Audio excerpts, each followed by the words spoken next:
Yo, yo everyone, yo. How y'all doing? Hope you're doing well.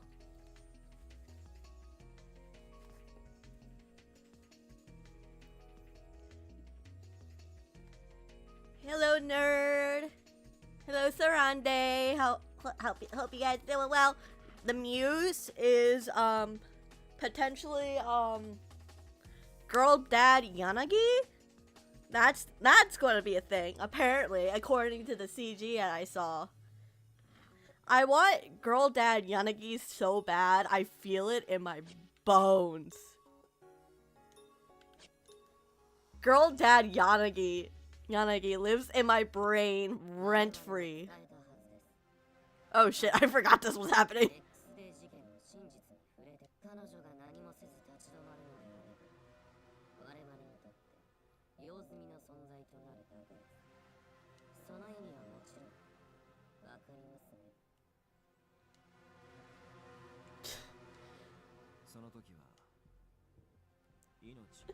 Ba-da-ba-ba-da-ba. I'm gonna die.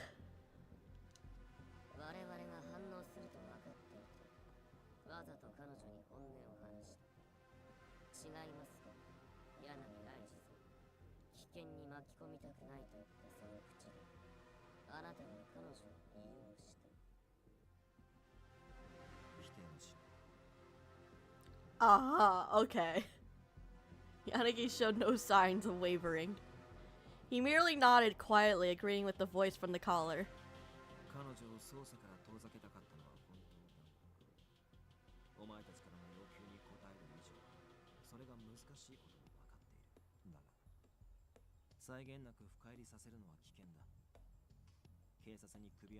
Yeah, but we kind of already accepted that, and we're fine with that. We'll just be careful. I mean, how hard is it to keep a caller away from the police? It's not that hard, especially with women's clothing.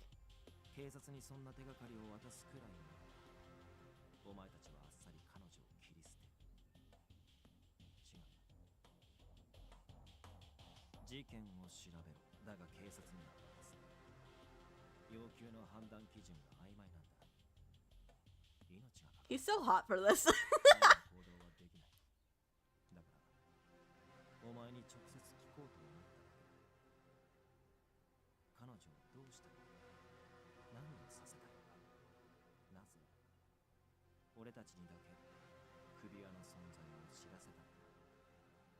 If anyone asked about their caller, look them dead in the eyes and say it was a gift from your partner. It works every time. See, the thing is, she doesn't have one. But also, I feel like that would count as some sort of workplace harassment type of thing. That is not something you would bring up at work. Not her, at least. I don't think she would.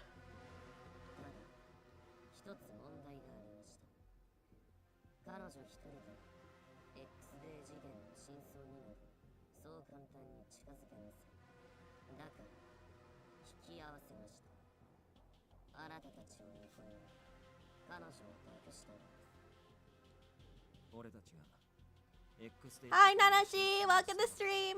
Or what? Welcome back. Welcome. Oh shit.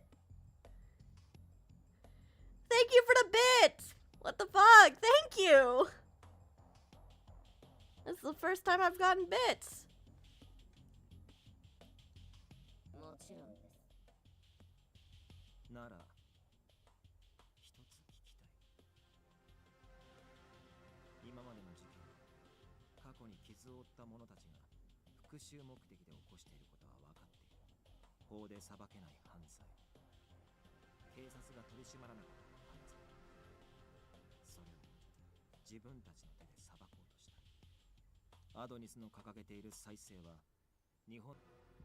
There we go. What the fuck? Oh my god. Thanks for the bits, Nanashi. Thank you.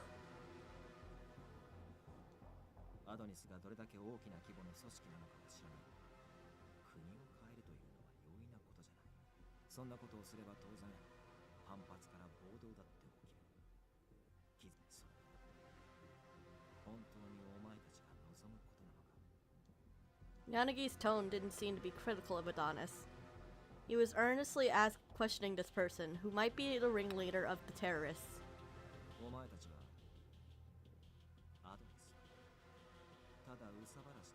Could you imagine? Bunch of, you gather a bunch of people and commit terrorism just as a pastime. Like, could you imagine?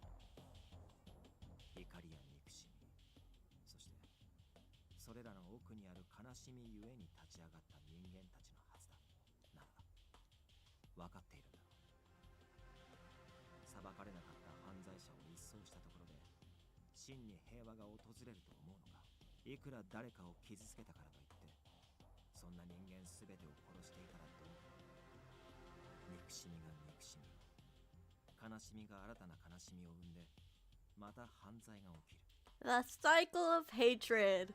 You hurt someone, they're angry, they end up hurting someone else. They're angry, they hurt someone else, and repeat and over until someone breaks the cycle.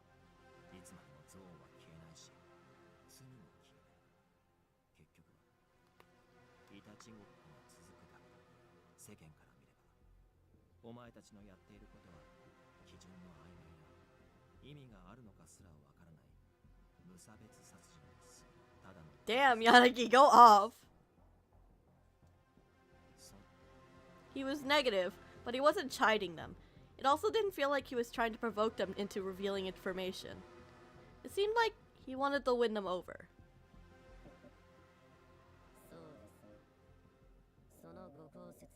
Ah, yes, win over the people who've already gone this far. You will definitely win them over and get them to stop doing what they're doing.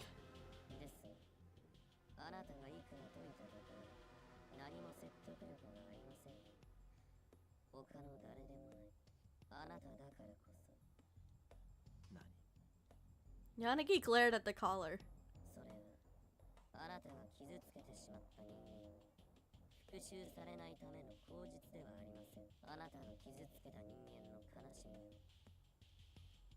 Hey yo! Hey yo!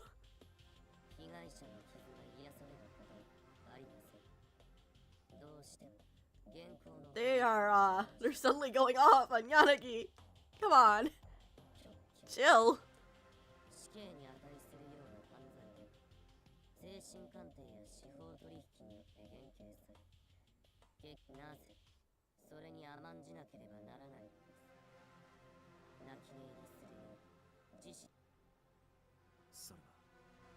Yanagi clenched his fists.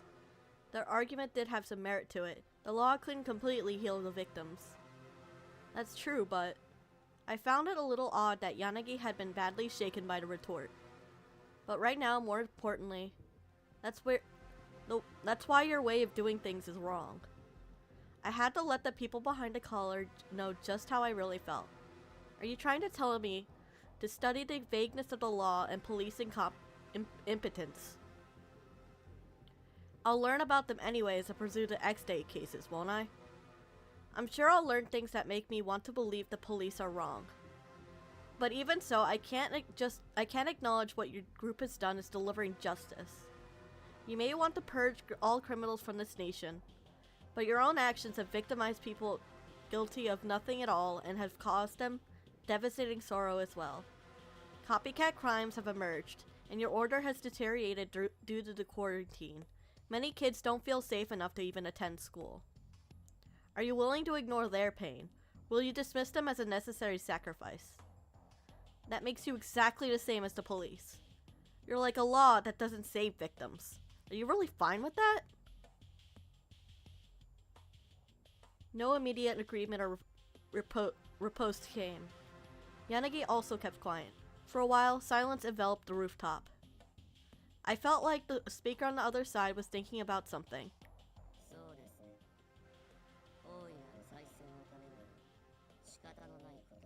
Yeah, but is it worth it? After a short pause, the caller replied. It was a monotone voice devoid of emotion. That no matter what, I will never be one of your so-called sympathizers. They held the pain of the victims on a high, yet never accounted for They held the pain of victims on high, yet never accounted for the pain they've caused. I couldn't sympathize with people who touted justice only when it served them.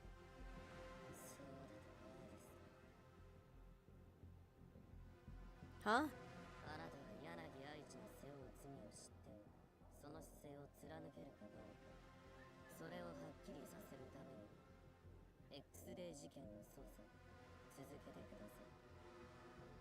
Wait.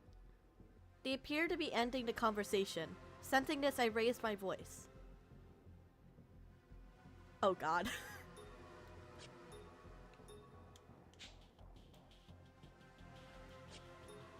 Who are you? To be honest, I didn't actually expect to get a straight answer. There's no way they would tell me something they've been hiding so diligently. Still, I couldn't help but ask.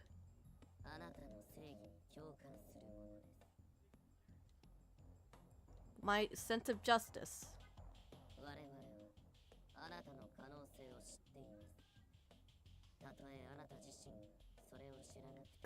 Okay, can you be more specific? Come on. If you think that we're unaware of it, how about you tell us, huh? Coward.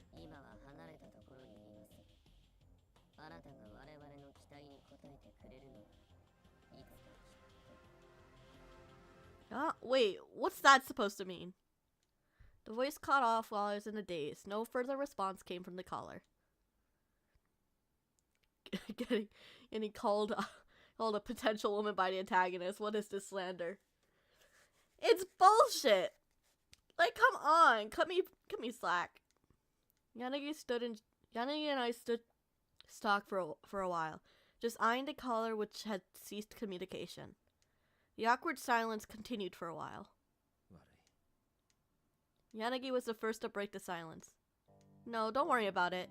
You intended that conversation to be heard, right? But even knowing it would incite a response from the caller, you didn't lie, did you? To me, Yanagi seemed genuinely troubled over how he should treat me as a part of the team. So he had given me a straight answer to also provoke the person listening to the caller. You were making use of the situation since I came to find you, right? Yanagi was not a liar. He was someone who could grasp a situation right away without getting flustered. That's why I felt like I could trust him. I was happy to hear that, even though he had used a caller because he knew someone was listening. He had put me right in the eye of the storm. He'd always allow me to help on the investigation, even though he was reluctant to. Okay, we're gonna reload.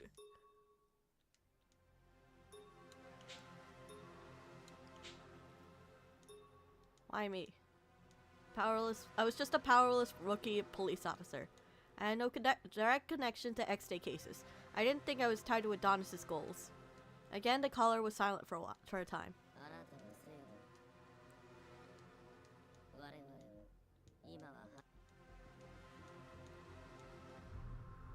Oh shit. What the fuck?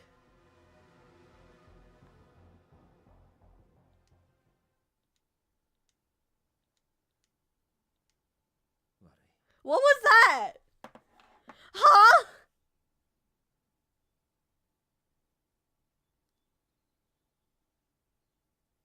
What?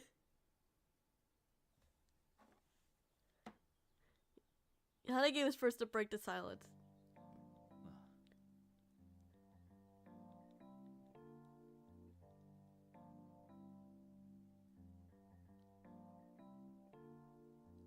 What the fuck was that?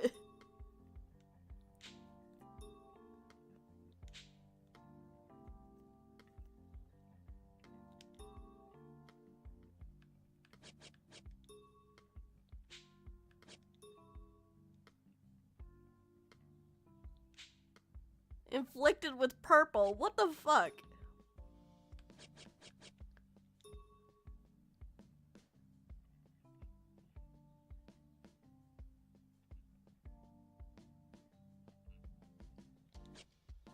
Trigger system.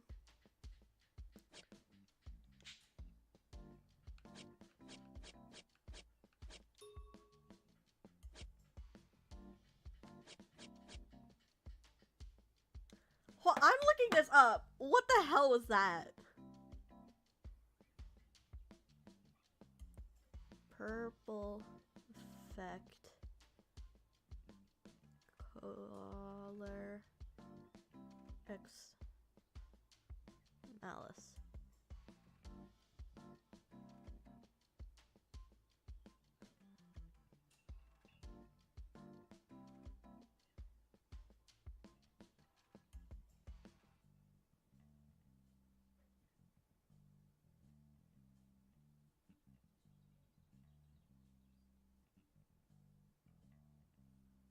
Oh.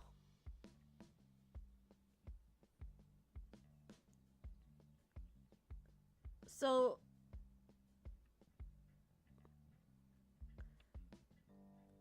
I guess the purple mist is like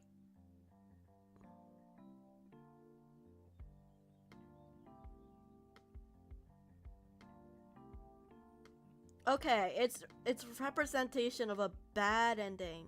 Ah!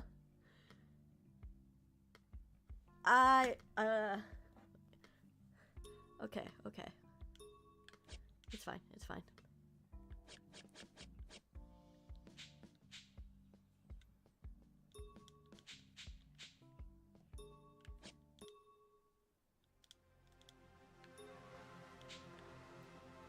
Who are? Yeah, it's fine. I had the right idea the last time. The first time, I mean.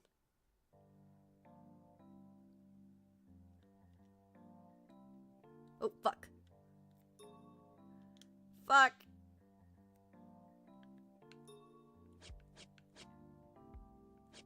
I will investigate.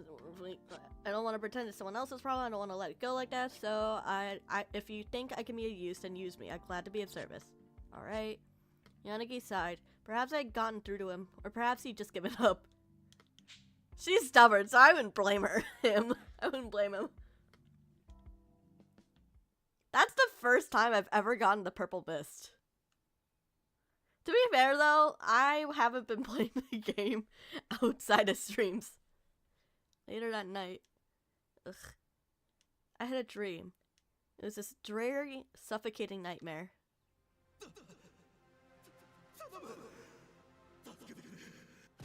Hey, yo! It rang out incessantly. A sharp sound, a bitter cry. Are we having a dream about fucking Yanagi's sin? Was this what people called killing intent? A piercing cold stabbed my body. Yet I felt a blazing heat.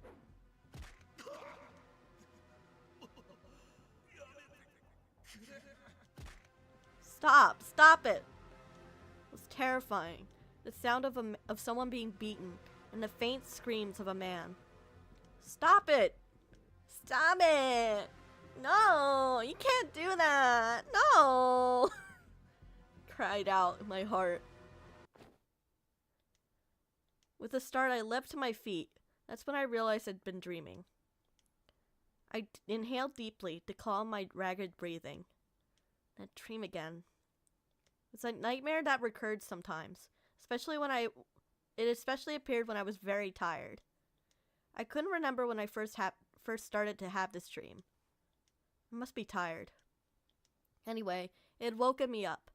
I didn't feel like going back to sleep. Still, I laid back down in my bed, and I did my best to fall asleep again. That's when the events of several hours ago reappeared in my mind.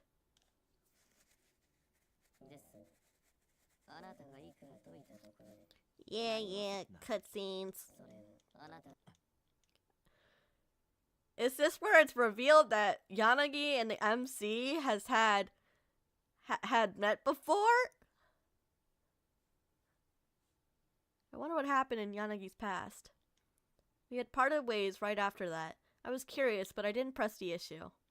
Even though I reflected on each thing the caller had said, it still baffled me. The emphasis was my sense of justice. My idea of justice couldn't align with theirs. I was happy to be useful to someone and to help those around me. That was justice to me. That's why I wanted to catch these criminals.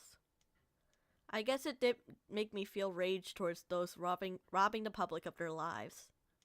Is that what they empathize with? Still, I'd never entertained the thought of killing for revenge. It was unacceptable. I don't get this at all. I went over and over it in my head, but I came up empty in my search for answers. I took a deep breath and tried once again to go back to sleep. Huh? There was a noise from the front door. Then I heard the door shut. Kazuki? His shoes aren't here. I told him not to go out so late. It looked like he had just gone out.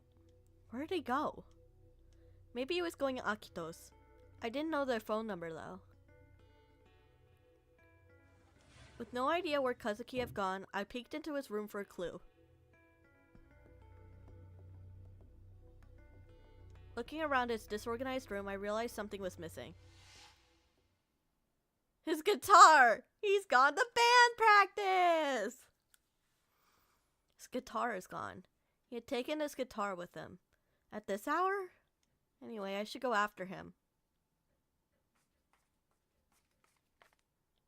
With my mind made up, I went back into my room to change.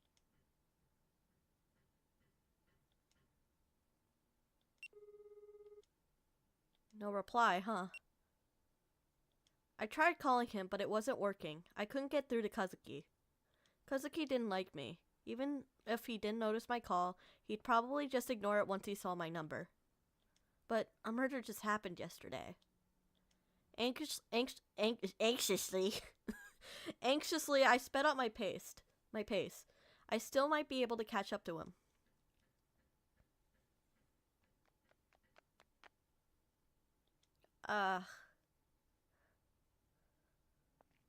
When I turned the corner, I saw Kazuki's back. I sprinted to close the distance, and then I stopped. If I catch up to him, now it definitely won't let me take him back home. Even if I was lucky enough to do that, he'd just immediately disappear on me again. There's no point in coming all the way out here if I don't find out where he's going or what he's doing. Stalking time! Hooray! Time to stalk our little brother! I kept my distance from Kazuki and pondered the situation. I've been overlooking it so far, but Kazuki's words yesterday made an impact on me.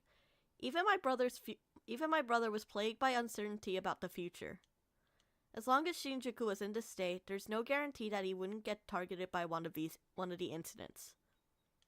But Kazuki doesn't even listen to anything I tell him regardless. As I tried to calm myself down, I thought of Yanagi's face. That's right, if I were Yanagi, I'd...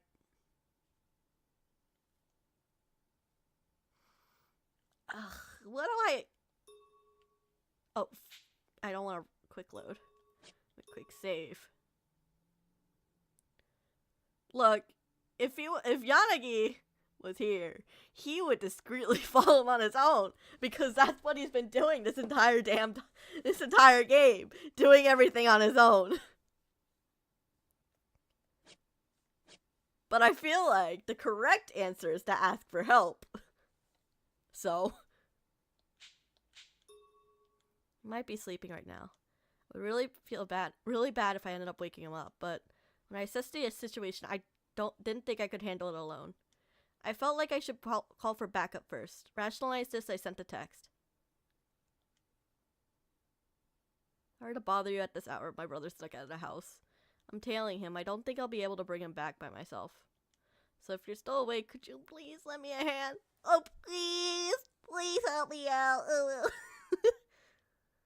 My phone vibrated after I sent the message. Where are you now? Hooray! Did I...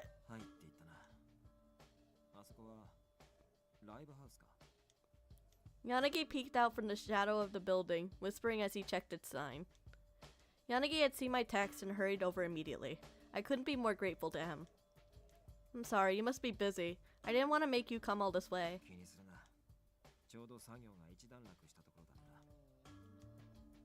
Yanagi chuckled softly at the way I was squirming apologetically. Oh, thank God. I didn't fuck up. Hooray!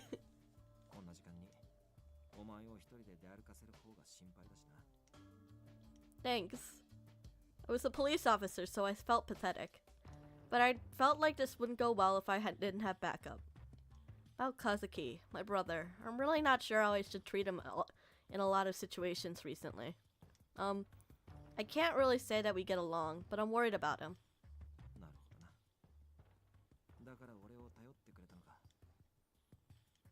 Unfortunately. He nodded in understanding. I'm sure that he just thinks I'm weird for begging for help because my brother's stuck out at night. I might be just be worrying too much. I did consider that I might be overreacting because Kazuki and I weren't getting along.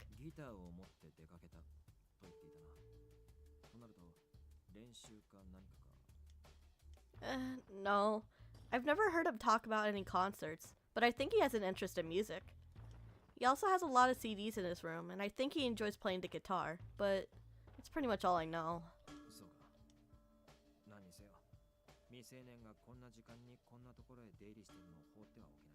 Yeah, it's dangerous.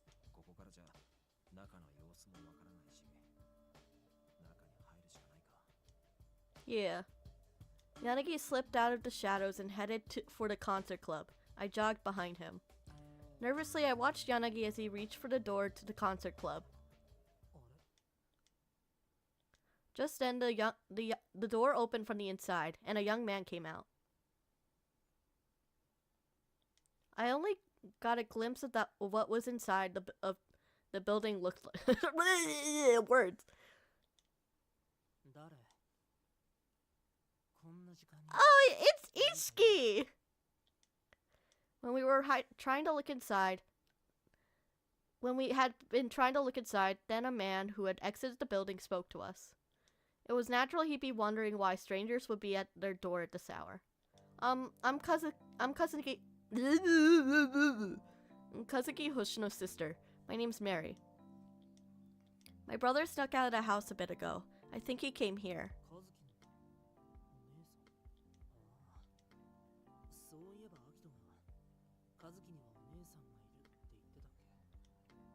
So, not only Kazuki, but Akito comes here as well?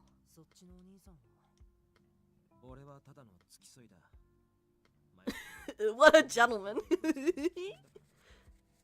What a gentleman.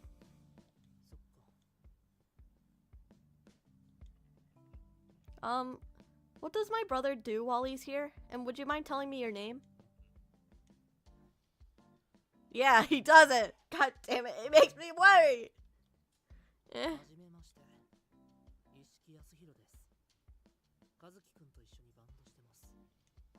Ah, I see. Thank you for taking care of my brother. He introduced himself more politely than I expected, so I returned his politeness. But Yasuhiro Ishiki? I feel like I've heard that name before.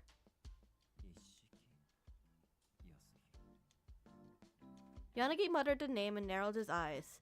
Maybe he knew the name too. No, I have to think of Kazuki now. Hi, Tailgater! I'm doing alright. Hope you're doing well.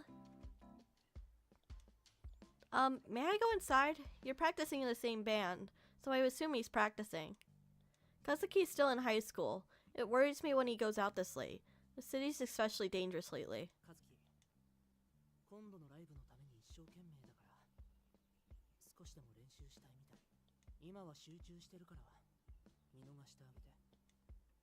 Concert.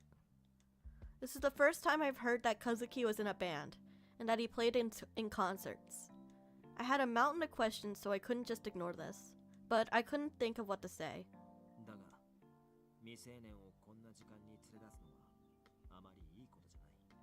Eee. I hope you managed to see a lot of trains.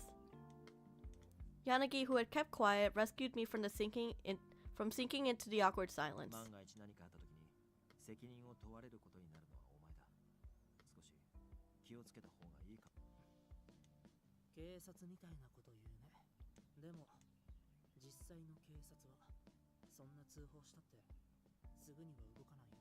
He says in front of the cop.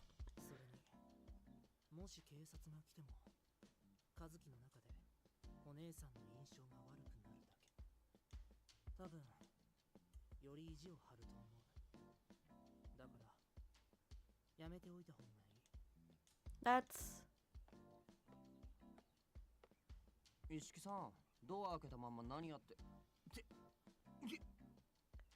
Aw, thank you, Tailgater. お前なんでいるんだよ。 Kazuki. ついてきたのかよ。最悪。 What is she supposed to do? She sees you sneaking out at night, and then and she's like, "Oh, I guess my brother's out." Is that what you want her to not care that you're sneaking out? How was I supposed to not be? How was I not supposed to be worried about you with you sneaking out late at this late at night? 心配？何言ってんだよ。うぜえ。 My dude, you are a child. You are a minor. But I told you yesterday that another murder just happened, so it's staying. うるせえって言ってんだよ。 I jumped in shock as he suddenly raised his voice. Kazuki had violently pounded his fist against the door of the concert club. Ishiki, who was frowning slightly, approached Kazuki's trembling fist. He suddenly stopped. Kazuki relaxed and lowered his hand. なんだよ。これまで俺のことなんてどうでもいいって顔してたくせに、急に姉貴面しやがって自己満足かよ。そうしてりゃ安心できるってのかよ。そんな上辺で心配されたって気持ち悪いだけなんだよ。 Damn. Kazuki stormed back into the building. I watched him leave in shock. I was utterly speechless. I never knew he hated me this much. お姉さん、和樹は今本当に頑張ってるんだ。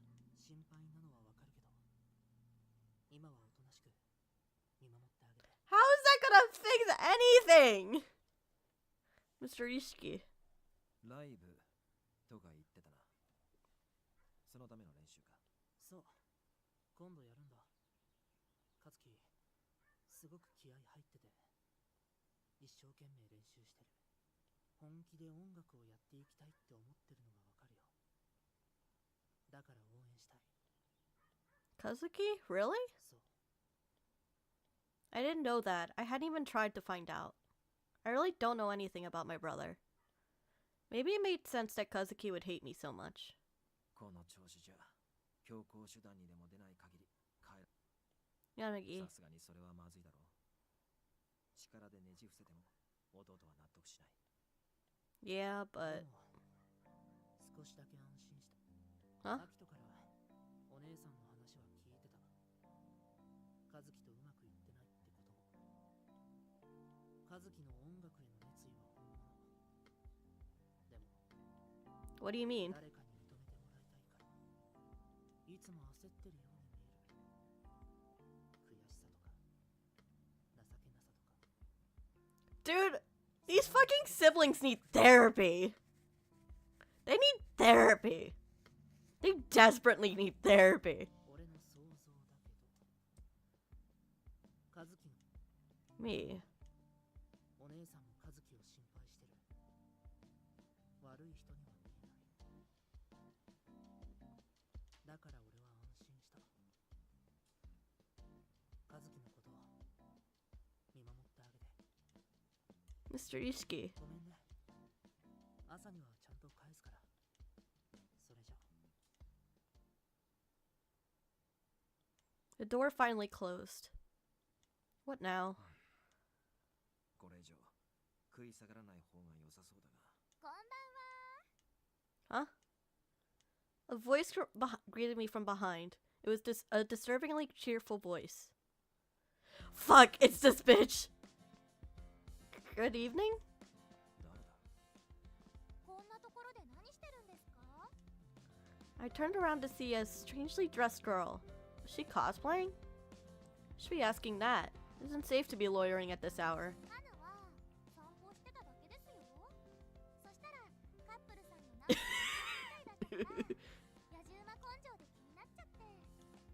Oh, こっちもただの夜中の散歩だ。 he's not gonna. Okay. 通りがけにライブハウスが見えたからこんな時間までやってるものなのかと。まあこれもただの野獣のこと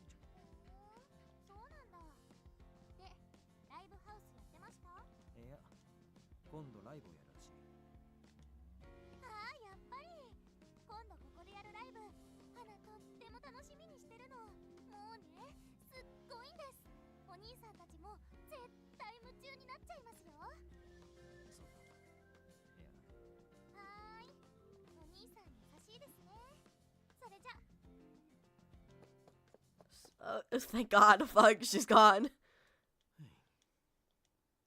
You lied to her, Yanagi? 正直に話す必要もないしな。面倒なことになっても困る。That's true. さて、どうするか。ずっとここにいるわけにもいかない。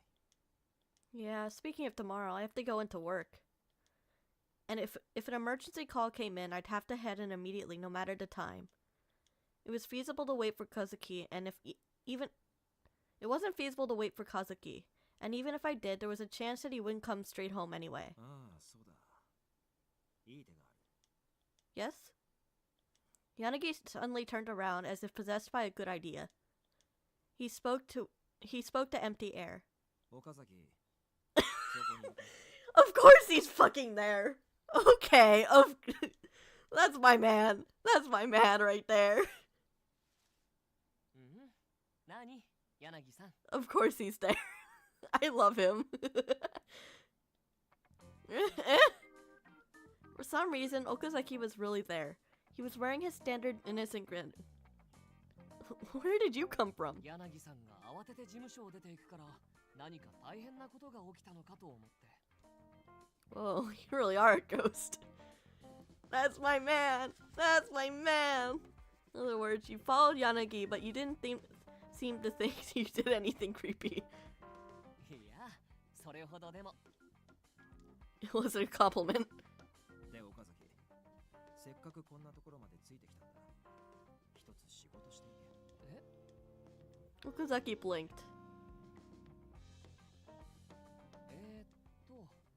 つまりそれって俺にここを張ってろってこと？そういうことだ。 I was grateful for Yanagi's quick thinking. Yanagi explained the situation to Okazaki and asked him to watch over Kazuki. 柳さん、もしかして忘れてない？俺の仕事は柳さんたちの警護なんだけどな。事務所の方には吉成がいるだろう。それにここから事務所までそう遠く。さすがに俺はお前の世話になる。Sasuke's a different story. Yes! Diss on him! Fuck Sasuke! Fuck him! Fuck his bitch ass. 俺だってどうせ守るなら猫さんの方がいい。ああ、猫さんって呼び方はなんだっけ？ね。 My heart. My heart. He's so bad from me. He's so bad. I knew he had figured me out. I had been prepared for this eventuality. Now that I've been confronted with it, there was no point in hiding my identity. I'm sure you know, but I'm Mary Hoshino of the Shinjuku Station Special Regions Crime Prevention Office. But I can't tell you my situation. 仕事に関わること？それなら話さなくても。そうだ。そう呼んでもいい？ I don't mind.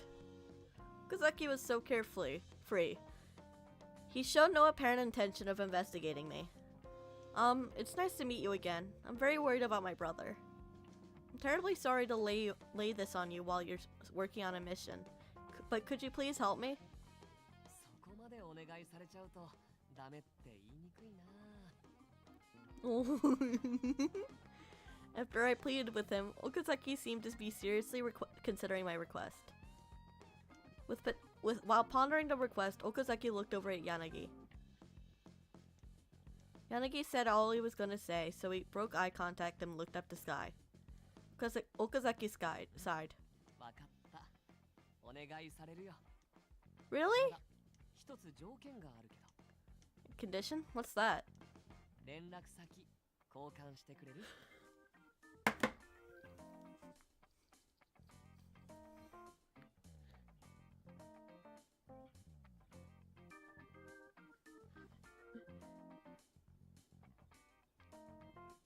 He's so bad for my heart.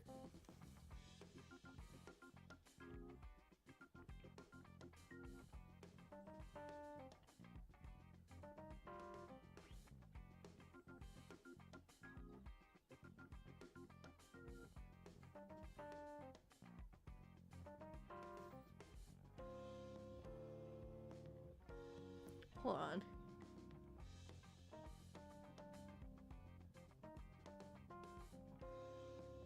Oh wow, Discord isn't working. Anyway.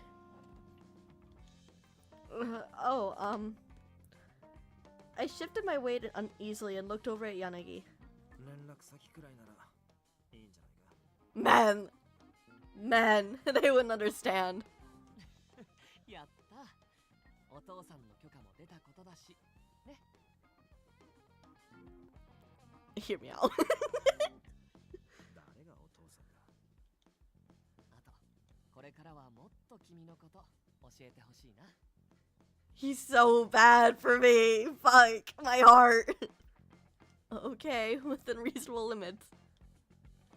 His friendly smile made me lower my guard a little bit. I will look at them. He was trying to pry into my situation. Okazaki's awfully passionate about his job. よかった。柳さんも歌詞一つだよ。お前に歌詞を作るのはかなり不本意だな。仕方ない。うん。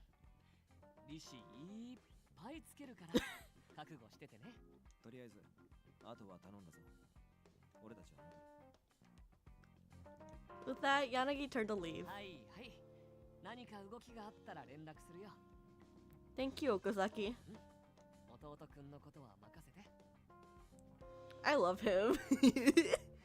I bowed to him while he was nonchalantly waving goodbye and then followed Yanagi.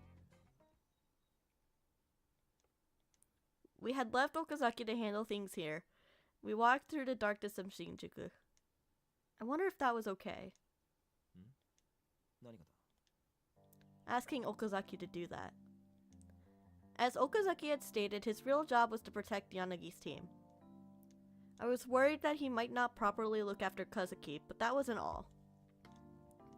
Was it really okay for him to abandon his job? The thought troubled me. そこは心配するな。 Yanagi slightly soothed my あい worries. つは一度受けた仕事はきっちりやる。そういう面での几帳面さはかなりのものだ。頑固すぎて He 融 is 通が利かないことも多いけどな。 meticulous, stubborn. Okazaki seemed so carefree that I had trouble imagining him as a hardworking employee. Yanagi, you seem to know a surprising amount about Okazaki. 調べたからな。 Oh, I see.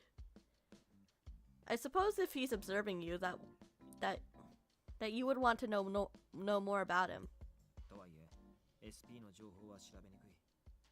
笹塚に頼んでも基本的なものしか出てこなかったな。まあ、あれほど毎日昼夜問わず俺たちを熱心に張っているのを見れば、調べなくてもどんなタイプかはわかる。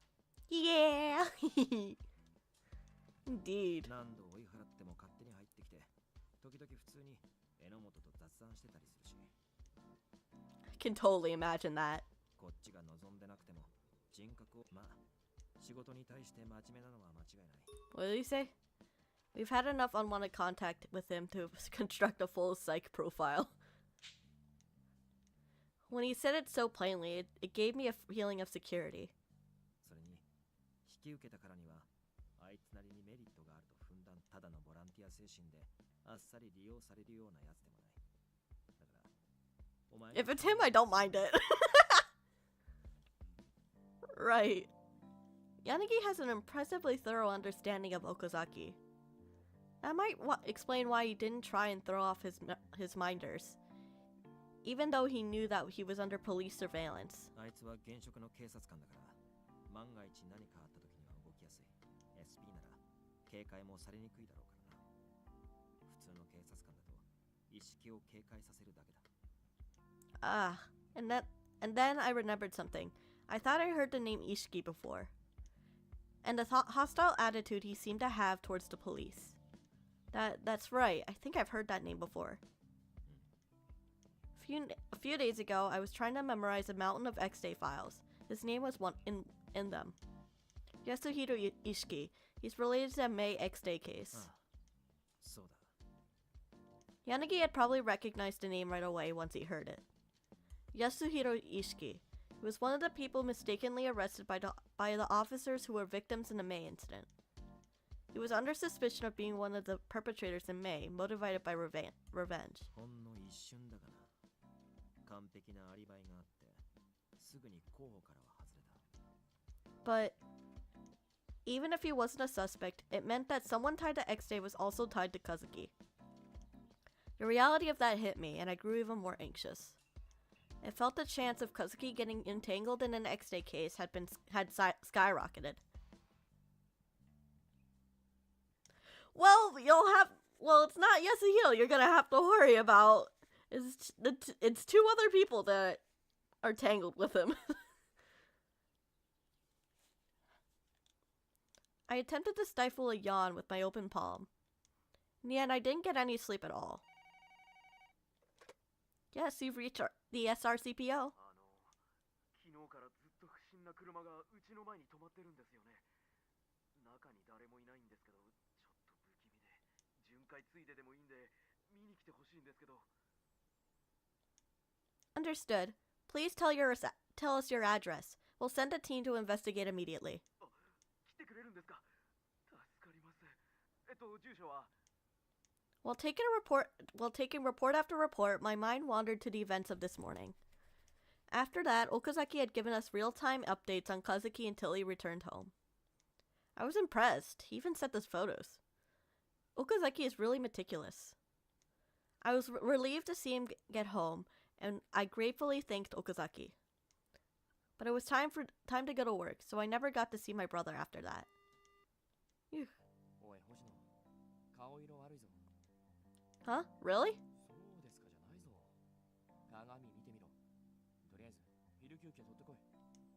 Yes, sir. Thank you. X-Day files. I used my break to read over X-Day files some more. I had asked Sakuragawa to forward me files on each crime scene, but there just wasn't enough information. I was hoping to dig a little deeper. My increased motivation stemmed from last night, of course. Kazuki was linked to someone tied to X-Day. Now I could never be sure that Adonis would not aim their fangs at someone other than me. I was painfully aware of that now. I had to do whatever I possibly could to prevent that from happening. Need more intel. Now then, I wondered where I could go to scrounge up more information on the X-Day cases. I wonder where I could go. I wonder.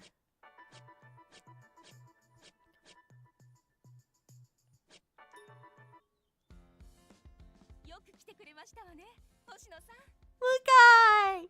My girl! My main girl! What?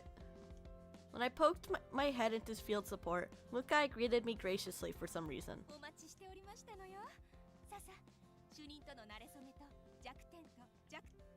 No, I don't. 向井さん、その辺にしておかないととっておきの嫌がらせをするよ。冗談ですわ、冗談。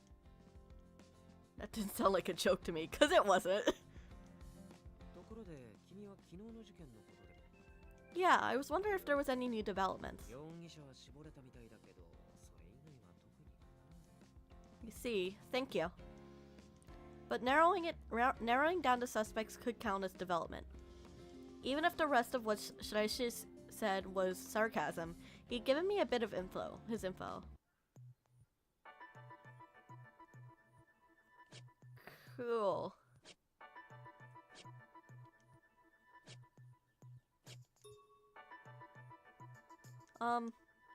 Searching for more, poked my head into field ops. I looked around for someone who looked like they would speak to me. I made eye contact with a scary-looking man. It's him! It's him! Kenzo Satake! It's him! Huh? Grandpa! Sakuragawa told me about him before. His name was Satake. He was Enomoto's former superior and the one to ask about initial investigations. I'm from SRCPO. The residents around yesterday's crime scenes are uneasy, so they're asking if there've been any new updates. It wasn't exactly a lie. We've gotten a lot of reports today, thanks to a recent batch of homicides. Nobody could rest in state of affairs. 管轄じゃねえな。ただまあ初動捜査は終わってる。苦情が多いんだったらすぐ解決するとでも言っとけ。実際のとこ今回はスピード勝負になりそうだからな。 Understood. Thank you. Also, I'd been intimidated by Sataku's presence, but I managed to get him to hear me out. Cool.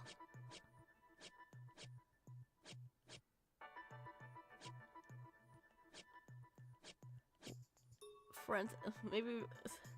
Excuse me, is Sakuragawa in? あんたまた来たの。 Sakuragawa came out to greet me, not even bothering to hide her exasperation. Just lets everything show on her face. I'm sorry! It was true that I came back quite often to see if she had any new information.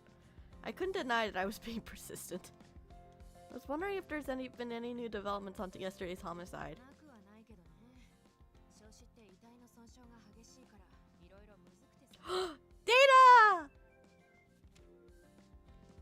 Hi, Amy! How you doing? Hope you're doing well. Thank you. This is Yanagi's route in Call X Malice. Been very excited to play it. I express my sincere gratitude to Sakuragawa for showing me the new files. Where the fuck? Hey, I'm glad. I can actually go to Investigations HQ? Made my way to Investigations HQ and peeked inside. Hey. おい、さっきの資料どこだ？え、課長に持ってったよ。マジかよ。これ抜けてたんだけど、そのまま？こりゃどやされる。 Uh-oh. Feels like a big commotion. If I could use the chaos to my advantage, I might be able to get some intel. It feels impossible, though. Excuse me. I had a question about yesterday's suspect. Anyway, I decided to try and casually talk to one of the investigators. 菅原のことか。おい、何してんだ？早く来い。あ、はい。 Hey, yo! Totally not to the point where we're calling each other mine. No, not me. Hey, oh my gosh. That's cute. That's so cute. Don't worry. It'll be a secret between the two of us girlies. And whoever's watching currently. I managed to engage in one of them for a moment, but the investigator was pulled into some other task. Still, I might have managed to get a fragment of a lead.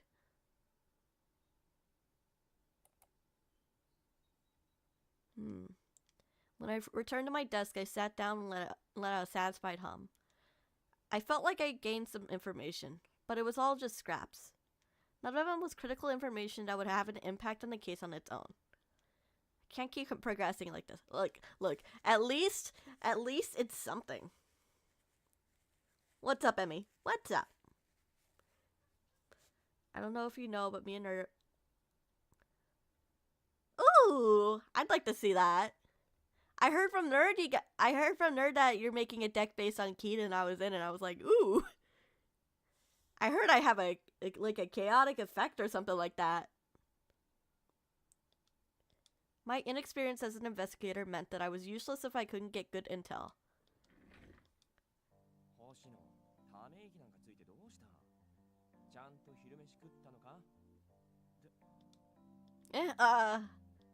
While I was spacing out, I hadn't noticed that Mochida was looking at my monitor. My screen was displaying a website that collected rumors about X-Day cases. Collabin'. Checks out. That checks out. Me and Kita do collab all the time. Well, maybe not all the time, but... Ooh, that kind of fits into my lore. That fits into my lore a bit.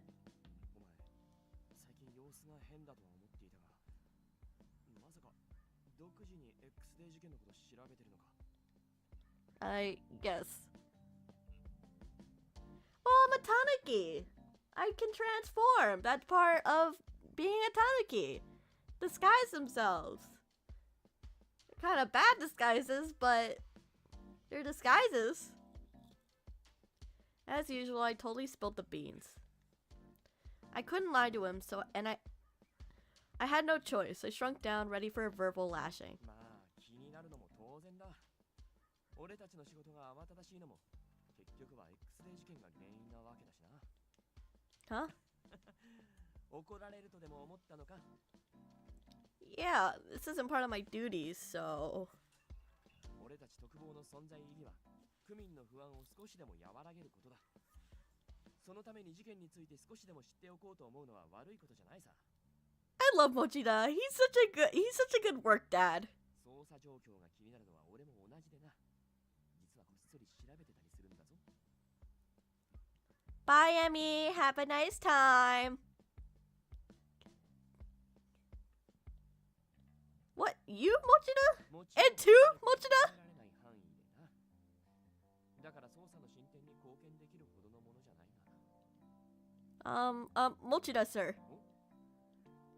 Encouraged by Mochida's graciousness, I suddenly raised my voice. This could be my big chance. I've been thinking about this for a long time. Isn't there more I could be doing as an SRCPO officer? Of course, I know that I already have a job to do.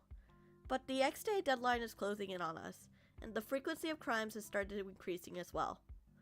Even though we've been getting more reports from the public, SRCPO doesn't have access to much info, so we can't explain things to them. I feel like at this rate, we risk not helping as many of Shinjuku's citizens as we could have. Mochida seemed to be surprised by my fervor. Everything I said was completely honest. It was what I've been thinking all this time. The people of Shinjuku were directly appealing to us for help, but we couldn't act. It frustrated me, and it made me feel impotent. そうだな。お前が地域住民を気遣う気持ちは俺が誰よりよく知ってる。普段の仕事さえおろそかにしなければこっそり調べるくらいうるさく言われないだろう。お前の熱意は警察官として立派なもんだ。これからも頑張ろうな。Oh, Mochida! I love him! He's a good guy. Yes, sir. Mochida encouraged me with a beaming smile. I felt nothing but gratitude for his concern, which warmed the cockles of my heart. Cock. But I won't make such headway sneaking around. I was painfully aware of our lack of progress. There was only so much I could do in secret. I wouldn't be any real help to Yanagi's team if I just kept browsing abstracts and memos. まあお前が焦る気持ちもわかる。こんな状況じゃ目先の仕事に追われてる場合なのかって疑念も湧くよな。俺も捜査本部に混ざってみたいと思ってた頃もあったしな。Mochida's musings gave me an idea. That's right, this could work. I had nothing to lose. A bruised ego was the worst that could happen. Mochida, do you have a moment? なんだ? I gathered my courage and made eye contact. Can't SRCPO assist people in investigations HQ?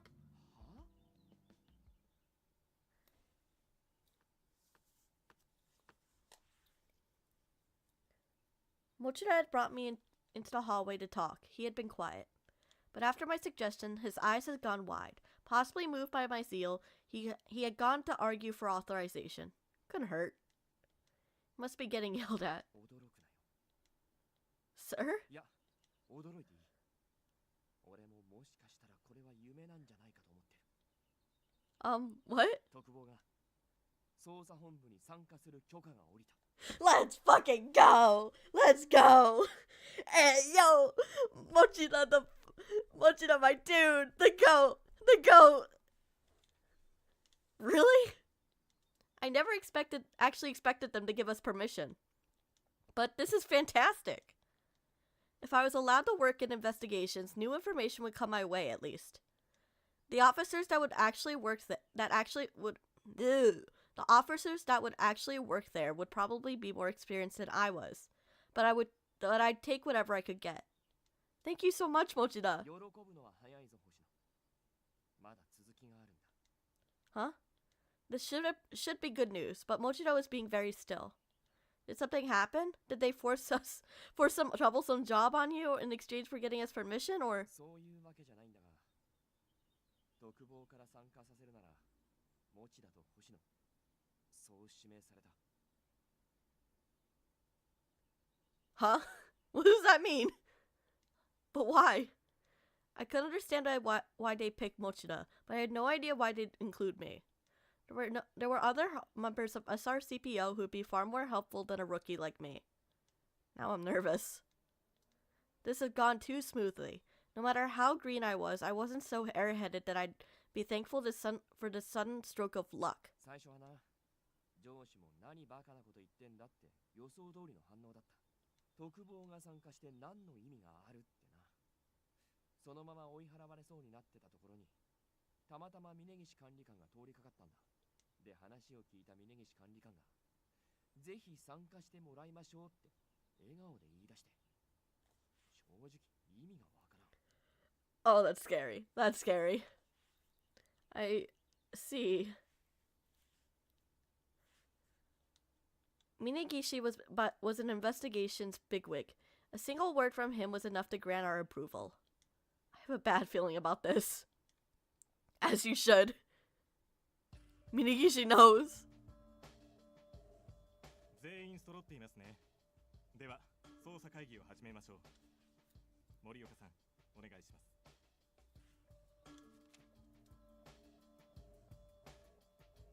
本日から人員を増やした。 Commissioner Minagishi of Investigation Section 1 kicked off the meeting. The person he had called on was also from Section 1, Division Chief Hajime Morioka. He was the highest in command after Chief Police. I was anxious, but the entire room was focused on Morioka. He scares me. 所轄特殊地域防犯対策室から持田巡査、星野巡査。 Ha! Sir! Mochida and I hastily stood at attention when Morioka called on us. I was more nervous than I'd ever been. I could feel the whole room's eyes on us. なんで独房が知るかよ。つか独房ってどこ？初めて聞いたんだけど。窓際だろ。どうせ。森岡さんも何考えてんだか。静かにしろ。 I could hear whispering from all over. I controlled my emotions so that people wouldn't get a bad impression of me. I expected this kind of reception. We weren't welcomed in the slightest. 特防の担当は6月に起きた中学校爆破事件の聞き込みサポートだ。すでに担当がいるから連携を取って関係者の洗い出しの補助に回れ。了解しました。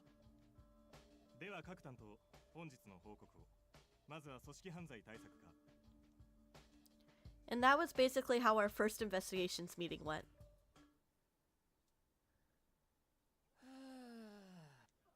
I feel so exhausted. We haven't even done anything yet.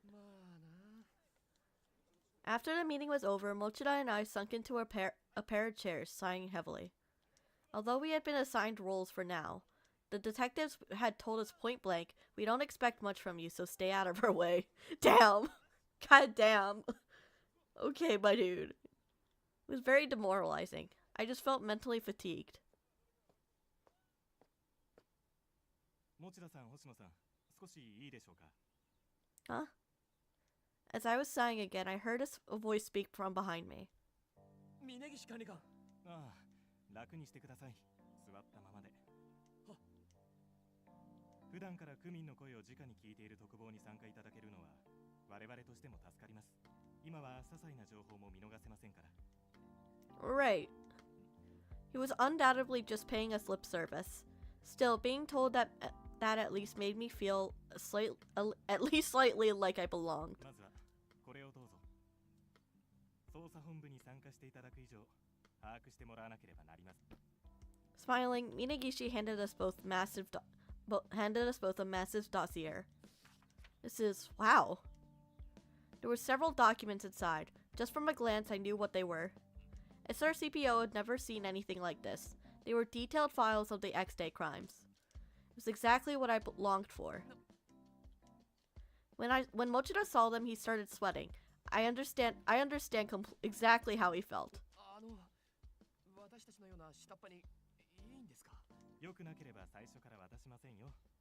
内部資料ですから世間に漏れるのはさすがに困りますが、犯人側ならもうとっくに知っている情報ですからね。敵に知られる分には問題ないものばかりですので。 Something struck me as off about his reply. Are we under suspicion? 星野、 Yes. お前、柳愛樹と面識がある。 Oh shit, they're coming straight out with it. やれやれ、いきなりですね。彼女が怖がっているじゃないですか。 Minagishi made an apologetic expression, as if taking pity on me. 星野さん、あなたが柳くんだけでなく、笹塚くんや榎本くんとも面識があるのは知っています。ご友人といったところでしょう。 Yes, I suppose so. I managed to answer honestly, thanks to the slightly more relaxed mood. It was really no point in lying anyway. They'd just suspect me more if I did. どこで知り合ったのか。 I happened to run into them during one of my patrols. そうですか。 It wasn't a lie, but it also wasn't the truth. I responded hesitantly. Minagishi smiled. 今のところはそういうことにしておきましょう。根岸、我々に不利益をもたらさない限り、捜査員の交友関係に口を出すつもりはありませんよ。 This was directed at Morioka, who didn't seem like he accepted this. It had an air of a warning. Yes, sir. それでは私たちは失礼します。森岡さん、少しよろしいですか。 Hold on. ああ、 Finally, we were free. I could actually hear my heart pounding. どういうことなんだ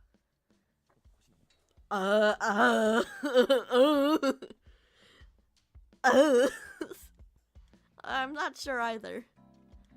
While I was able to respond to Mochida's concern, I was internally panicking. I had unconsciously raised my hand to my neck. I tried to calm myself down. The police know I'm working with Yanagi's team. I figured as much. Okazaki had figured me out after all. I knew that the collar was still secret. If they knew about it, I wouldn't be alive. Maybe I was invited to investigations because of Yanagi's team. I was consorting with a group of ex-officers. I was a rookie officer of no significant note. They must have sensed that something was off about me being there. I'll have to be more careful from now on. I repeated that resolution to myself.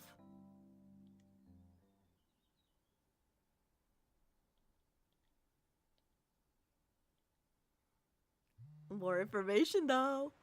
I noticed a new text and fished my phone out of my coat pocket. I'd gotten out of work early today, so I'd already left the station. As soon as I left work, I had sent a text to Yanagi updating him on the situation. He was probably responding to that. Off doing something crazy again. Anyway, come tell me about it. I'm in the park from yesterday's case. I could practically hear his exasperation. Okay, I'll be right there. I sent a quick reply and headed to the park. The Yanagi and the Yanagi. They did it wrong. It's tripping me up.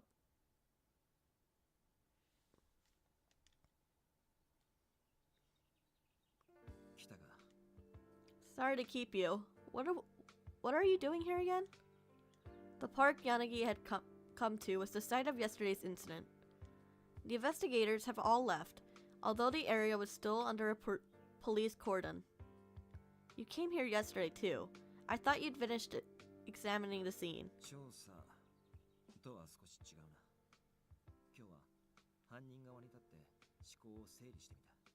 Uh-huh. The criminals? That's what profilers do. That's what profilers do, right? I guess that's what Shiraishi does too. I've heard that when someone does that, there's a danger of empathizing too heavily with the suspects.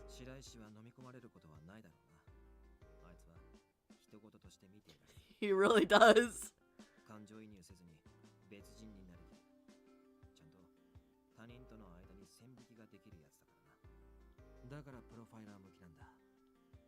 I see.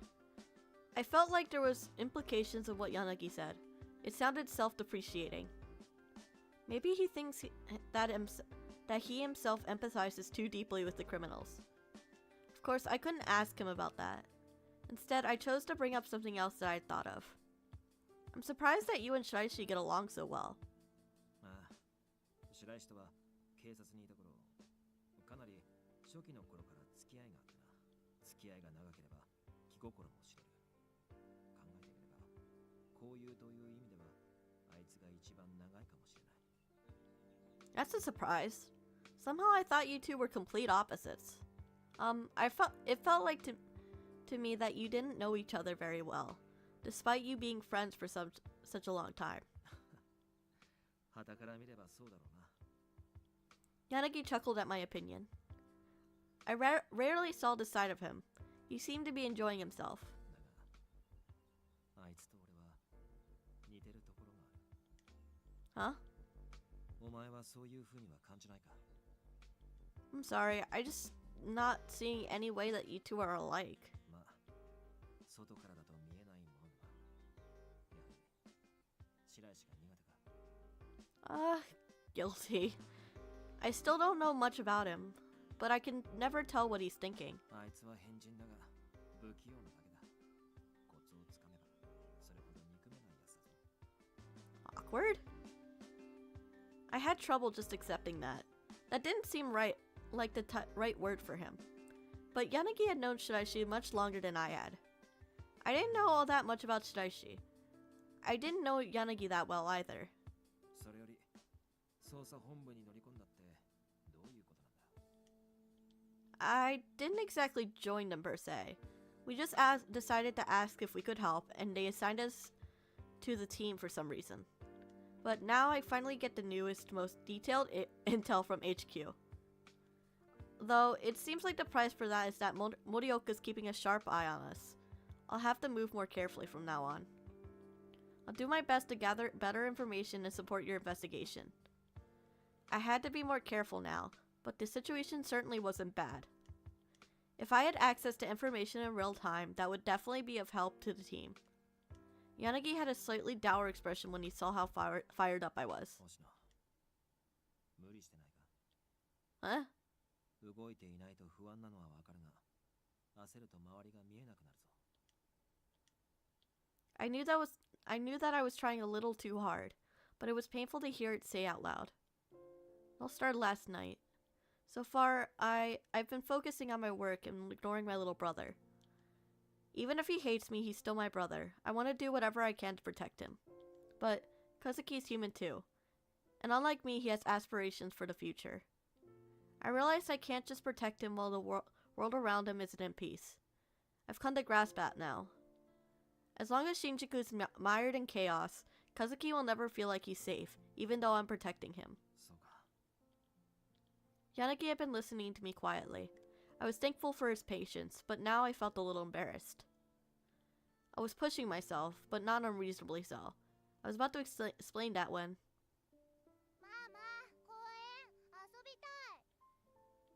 There was a little girl peeking through the park entrance.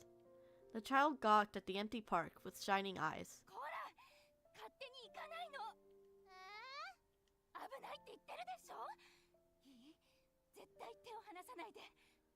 Oh!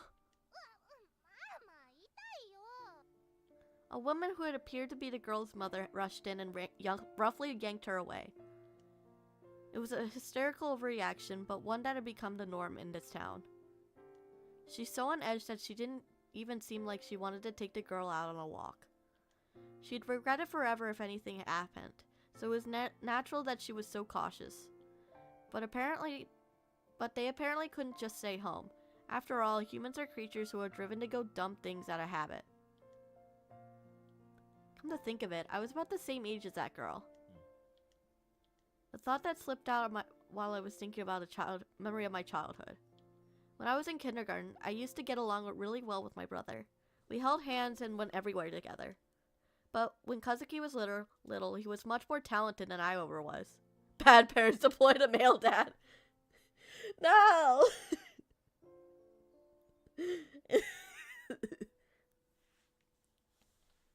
She's not a bad dad or mom.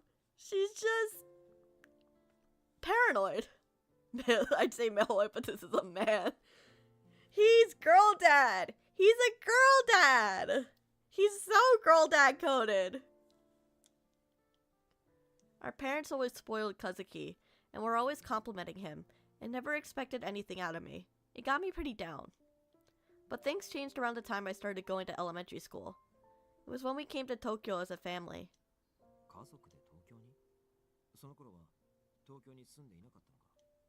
Yes, my hometown is in Niigata.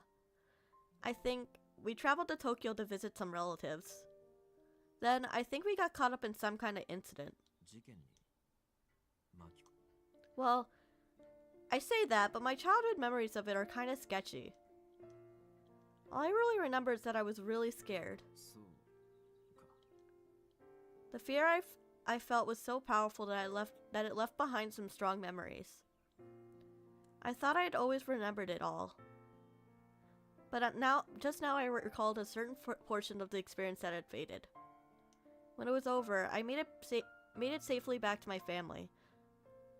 Though it turned out they hadn't really missed me. Kazuki hugged me while bawling.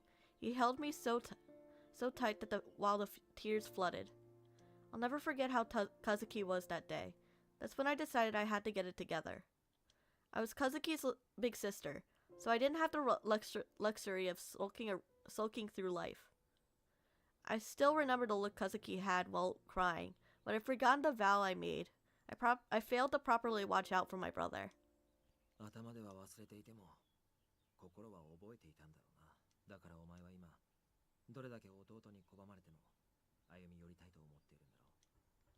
Yanagi slowly spoke up after being quiet and listening for a while.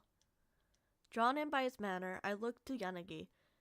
His words and expression were kind. Yeah.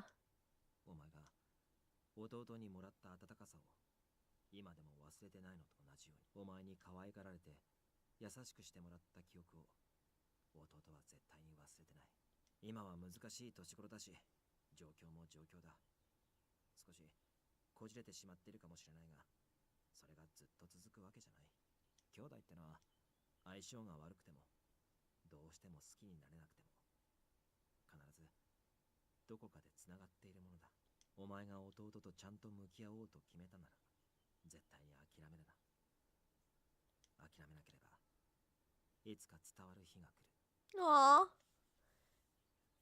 Bye, Tailgater. Have a nice time. Yes, thank you very much. I'd be etching Yanagi's word into my heart. I hoped that he was right. I wanted to believe him.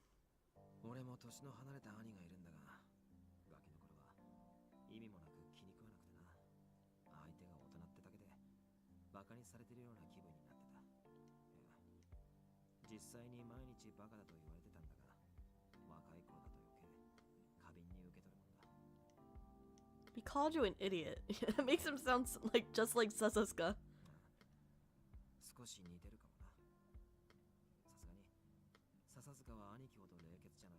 I doubt that. He's cold-blooded?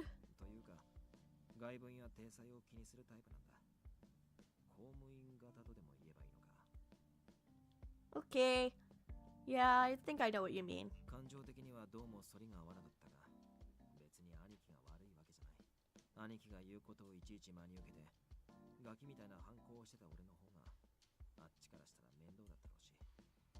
We see.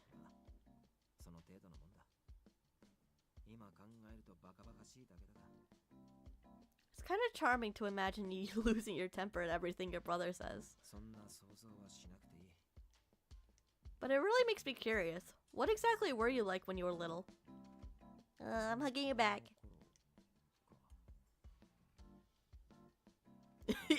You were no shit, Sherlock. You were a child when you were a child. Oh my god, that's crazy. That's so much information. Exactly what I was asking for. Thank you very much. Sounded like it was obvious.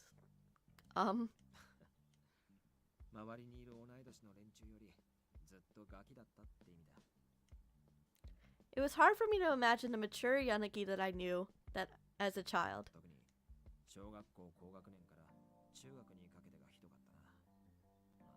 Oh shit, he had an emo phase. He had a delinquent phase. Oh my gosh. A delinquent? You? No way. I really couldn't fathom how that was at all possible. The Yanagi I knew bore no resemblance to what he was describing to me. It's not surprising, more like unthinkable. Completely unthinkable. I expect you to say that you were just lying. His face makes it better. Well, it's hard to imagine you on a motorcycle wielding a baseball bat and with blonde hair. The image just pretty much broke my imagination.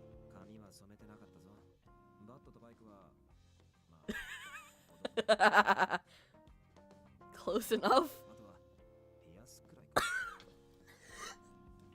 Hold up, wait. That's hear me out. That's kind of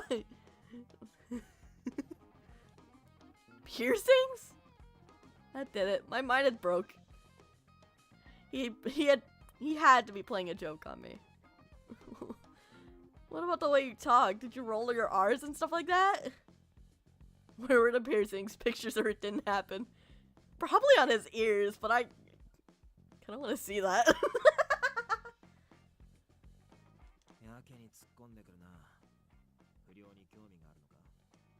No, but the idea that you were once a delinquent is just too out there for me to imagine.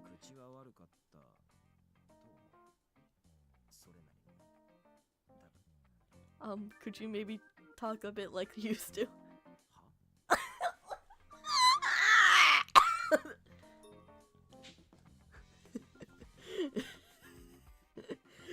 I want to hear that. I want to hear that. Well, I'm still having trouble accepting this. Yanagi thought about it for a while. I waited for it, my heart pounding. Damn it! The suddenly of a car alarm.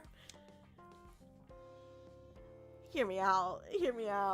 Look, can you blame me? The gap noise is just too much. Aww.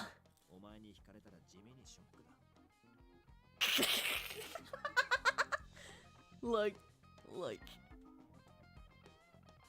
We might as we know, as a player, we know this is gonna happen eventually, but we might as well speed up the. We can blame you. We'll blame you to practice hypocrisy. Look. I am Hori from Horimiya. It's not the personality that I would want in a partner, but it wouldn't hurt every now and then. Charmed? I have no idea what you mean. I literally can't imagine it after all.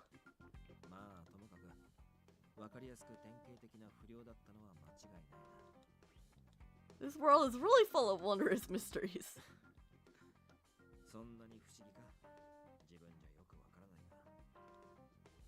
He had a wry smile, but I didn't back down.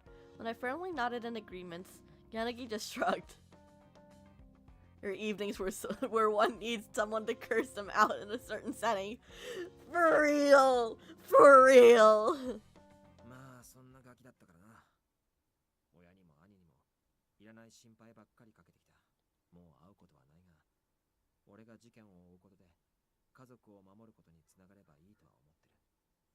He doesn't see them anymore? Are you and your family far apart?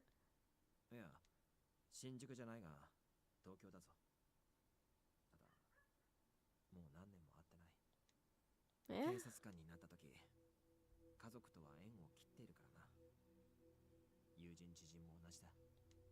Why? Yanagi looked at me gently in response to my thoughtless question. I could see quiet conviction in his eyes.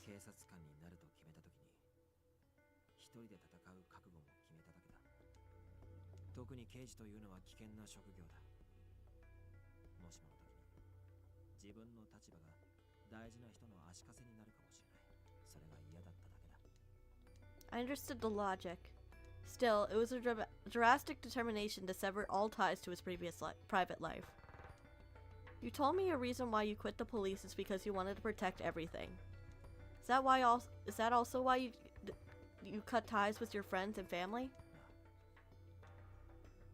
As a cop, he didn't want to become a liability to anyone, so he gave up his relationships and then sacrificed his police career.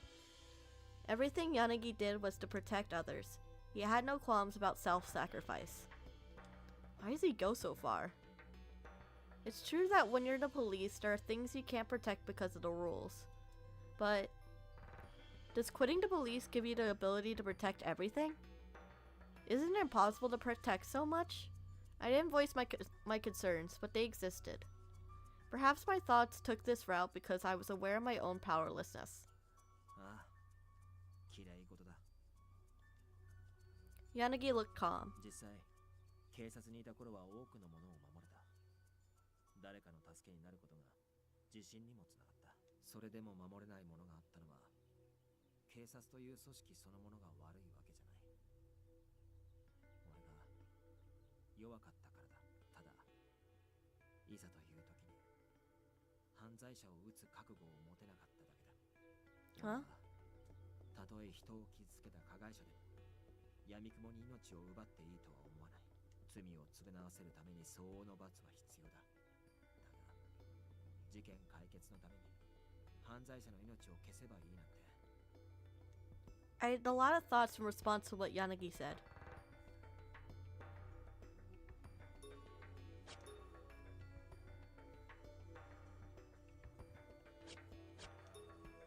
You're right. I don't believe it's right to arbitrarily hurt someone because they're committed a crime. Earlier, I decided to shoot with hesitation to protect people from criminals. I knew what I needed to be clear on in that to protect people. But not all criminals actually hurt people while committing their crimes. It's an obvious realization. My thinking might have been too extreme. To protect victims, there are times when we don't have other choice, but we shouldn't forget the value of a life. So, I don't think what you're saying at all is all that strange, Yanagi. Yanagi smiled. It was a warm, gentle smile.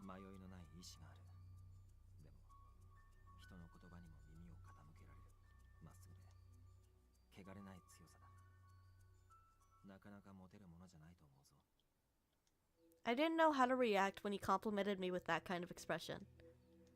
I don't have that much experience. So it's just words for now. Who knows how I'll act in a real situation.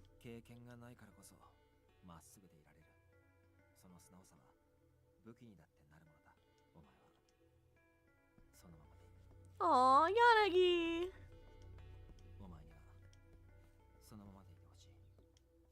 Thank you.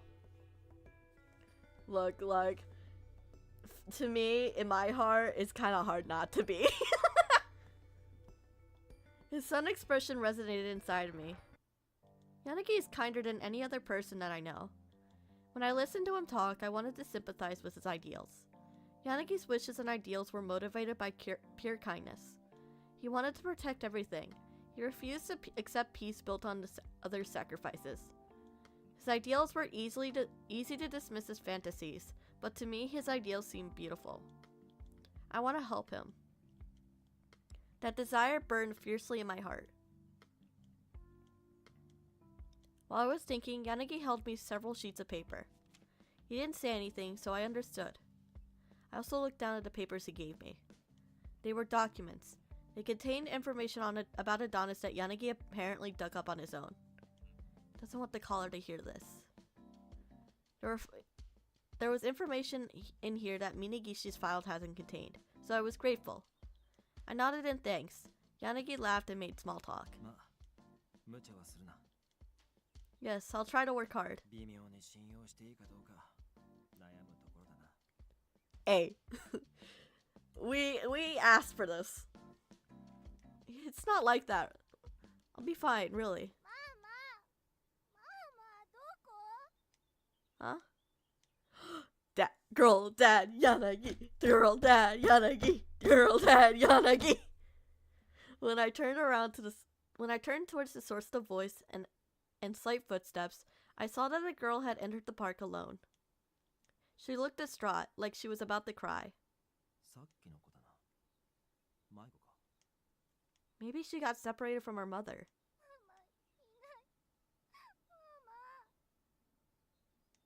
Oh, the girl was desperately looking around for her mother. Ah.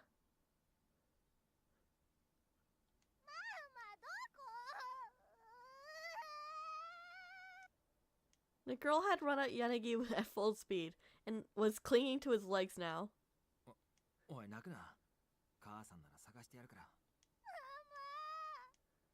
Flustered, Yanagi tried to calm the girl down, but it wasn't working. It seemed to me that this had stirred up some particular feelings in Yanagi. This must be the first time I've ever seen him so perturbed. I collected myself and looked directly into the girl's eyes. Hey there! Can I ask you something? Did you lose your mommy?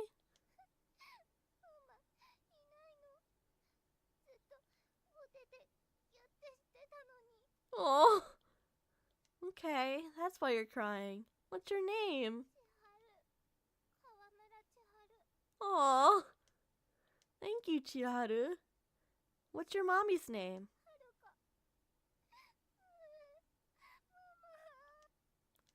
It'll be alright. Don't cry. I'll take you to your mommy. Yeah. We don't want you to get lost again, so hold a hand, okay? While trying not to scare the girl, I extended my hand towards her.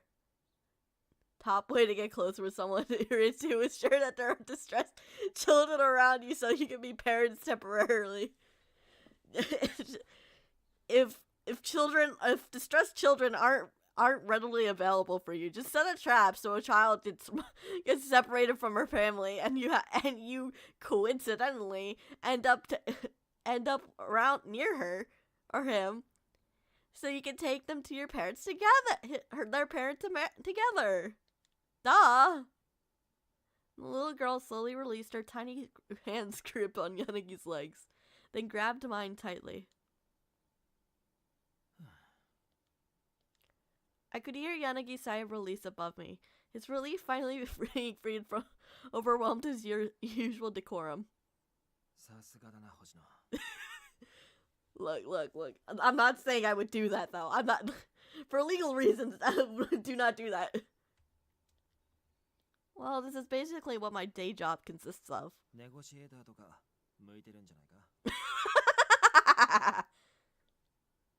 I don't know about that. Dealing with suspects is different from children. While Yanagi chuckled in admiration, the girl looked at him. The girl was staring intently at Yanagi with bright eyes. Then he suddenly thrust her other hand at Yanagi as if to form a chain between us. Aww! Aww!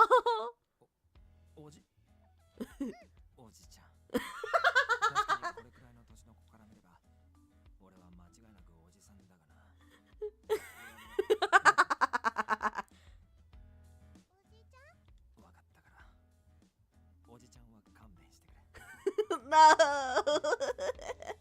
Wait, he's so cute! This is so cute! It was hard not to laugh. Oh, she's so cute! Look at her face! She's so cute! Look at those cheeks. Yanagi reluctantly gave the girl his hand, which she clutched as tightly as she did mine. She laughed so happily you'd never have guessed she was bawling seconds ago. She wasn't alone anymore, and those nice people would take her to her mother. I'm sure she was smiling out of relief. Aw, this is so cute! What a surprise. For some reason I assumed that you would be used to dealing with kids.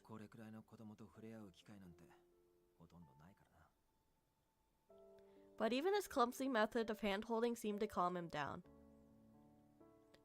It looked to me like he didn't quite had much strength to put into his grip. This is the most mowest blob child I would ever see. She's cute! She's adorable! Look at her mismatched hair ties and her little cheeks and her jacket. おじちゃんの手大きい。パパより大きいかも。 He got them yaoi hands. They're so big even the little kid noticed. またおじちゃんって。ねえねえ、おじちゃんとお姉ちゃんってカップルなの？ Cup pull. What? An unexpected word slipped out of the child's mouth, even though she looked to be only in primary school. Factory engineered to force one to activate parental instinct. How the fuck do you think children have lived this long? If they weren't engineered to activate parental instinct, I think there'd be more horrible parents out there if any children weren't abandoned at all. お前、カップルの意味分かってるのか？知ってるよ。カップルはチューするんだよ。 Fuck. そう、ラブラブ。 Oh. 最近の子供は混ぜてるな。ねえねえ、どうなの？カップル？違うから落ち着け。こいつは Yanagi paused to think of a way to explain so that the girl would understand. He was unable to mask his bewilderment. He didn't know what expression to make. Probably look like a family right now, don't we? Why would you say that outright? I'm gonna throw my fucking controller. He was troubled that I tried to distract me. Yanagi was the さすがにお父さんは勘弁してくれ。 I could have thrown my そうだな。お前もこいつも俺の妹ってところだろ。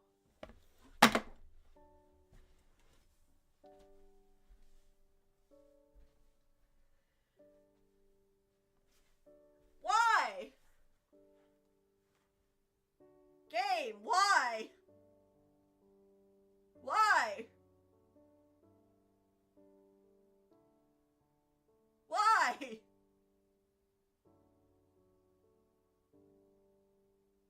Just stab me, why don't you? Just fucking stab me in the leg, in the heart, in my soul. God damn it.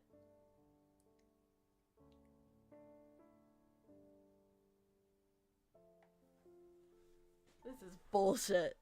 This is bullshit.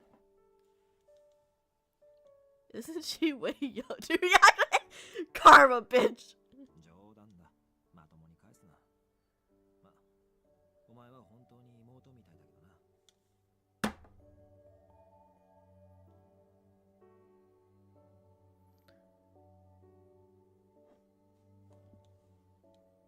I wasn't sure if I was happy to hear that. It was a complicated feeling. Internally, I hummed in agreement, and the girl gripped my hand a little tighter. He's a coward! Yanagi answered quickly, as if to dispel his own doubts. I didn't detect a hint of hesitation. ああ、本当だ。おじちゃんはな、探偵なんだよ。どこに隠れてても、迷子になってても、お前の母さんを探し出してやれるんだ。The girl tilted his head as she looked up at me. Really, it's the truth. I nodded with a smile, and the girl's face immediately brightened. Oh, she's so cute. Uncle is the world's greatest detective, so he can find anybody. Yanagi watched over the girl with a smile as she cheered up. The sight warmed my heart.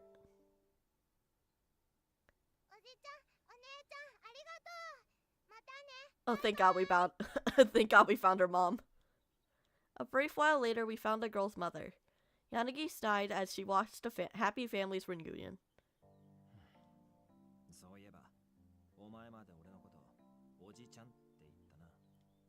Well, I didn't want to call you brother and confuse the poor girl.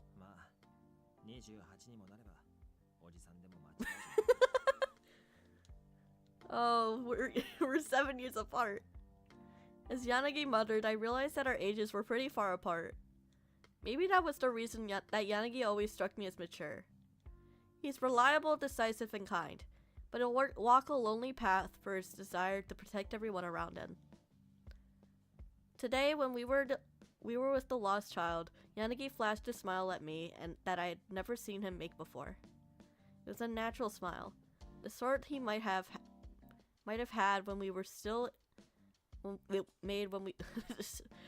It was a natural smile, the sort he might have made when we still had our everyday lives. He strongly wanted to reclaim that life, even though it required him to meddle. I've always thought you were mature, but I guess you're not quite an uncle yet.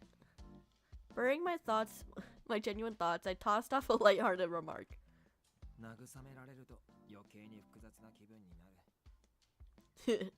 It bothers you more than I expected. What does that mean? You'll be okay. You're not retiring anytime soon.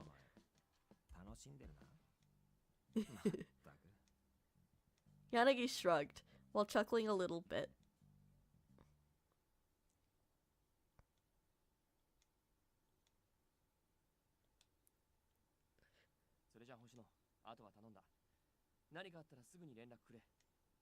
Yes, sir. Good work today. Mochiro left the room to get ready to go home. I watched him leave, and then I picked up a file of documents.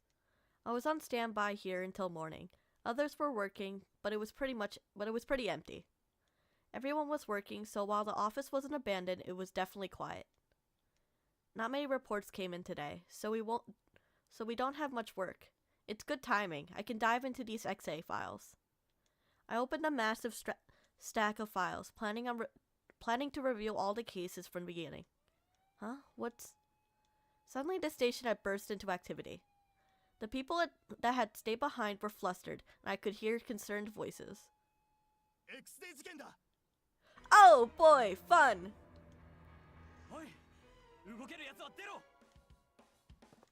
An X-Day incident? I hastily opened a web browser and checked the video site. I had to wait a bit for the site to load. Maybe the server was overloaded. And then a familiar intro played. In the video, there was 3 people frozen still on what appeared to be a rooftop. All of them were blindfolded. Their footing was extremely precautious, and it looked like they could fall at any time.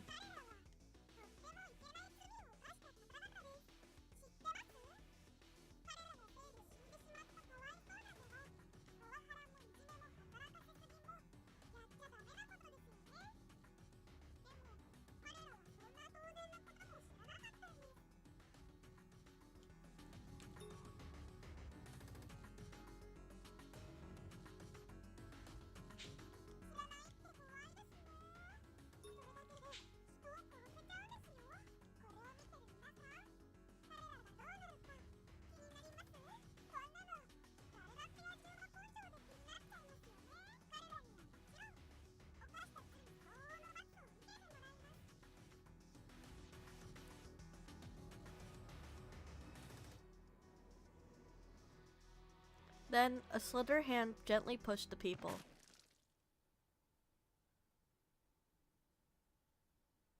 The video ended. This means... A random thought stood out of my head. Something was off. No, deja vu? Then I received a call on an internal line. I picked up the receiver. SRCPO speaking.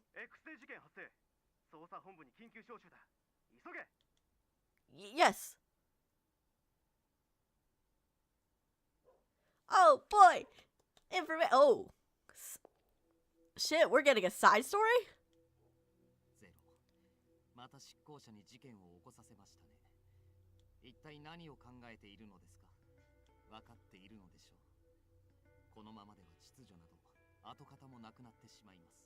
本来我々が描いた理想はこんなものではなかったはずで、確かに秩序を保つためには圧倒的な力が必要です。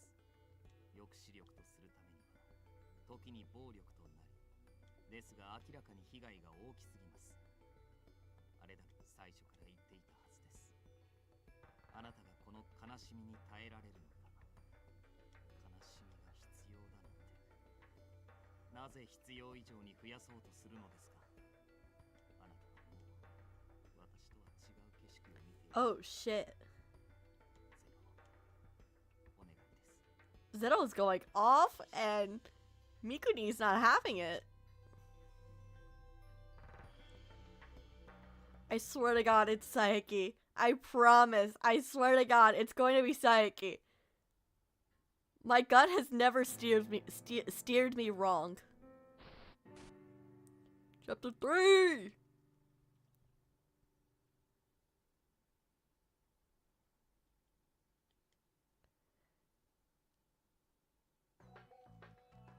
Now, 署内にいて集まることができるものはこれで全員でしょうか。はい。残りは署を出ていた者たちだけです。至急招集はかけています。時間が時間ですからね。仕方ありません。むしろ予想よりも多くて助かりました。Yeah! では、緊急捜査会議を始めます。The conference room was full of tension. There was only one reason we'd gathered this many officers this late at night, and to send out a call to all of their personnel. A new X-Day crime had occurred. The video that had just been broadcast had thrust us into that reality. While we didn't have any evidence yet, the format of the video and the announcement made it seem likely that Adonis was behind it. 現在、動画を解析して現場特定に努めている。3 people are believed to have been pushed off a building or other high location. It was late at night, but Shinjuku had always had a lot of foot traffic in the evening. It would have been easy to find a witness. But many things had changed now. Few people ventured outside right now. 映像、声明、発信元。奴らからのメッセージは一つ残らず見逃すな。今は現場の特定を急げ。奴らのやり方はここ最近やたらとずさんだ。7日と8日の事件もすでに容疑者を確保できているしな。今回も必ず穴がある。早急にそれを見つけ出せ。解析班は引き続き作業を進めてください。どんな小さいことでも構いませんので、何か判明したらすぐに報告を。Aye, aye, Captain! 他は所轄地域課と連携を取り、条件を満たす新宿区内のビルとその周辺の洗い出しをお願いします。は、了解しました。それから、星野。Yes? I think I yelped aloud in the most embarrassing way. I didn't expect Minagishi to actually call on me while he was issuing orders. Morioka was even more of a surprise. What could he want from me? Eh? Morioka's question prompted everyone in the room focused their attention on me. I could say nothing struck out to me, but I also couldn't quite pinpoint anything. What should I say? I was torn. Was it appropriate to voice the hunch that I had earlier?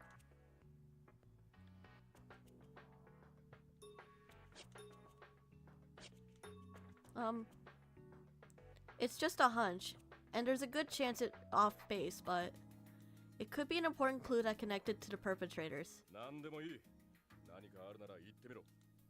Yes, sir.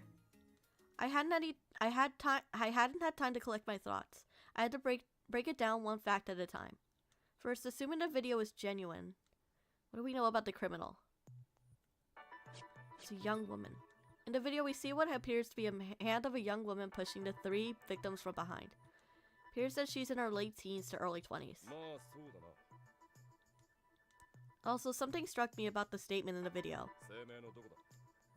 I thought back to the declaration. The thing that struck me was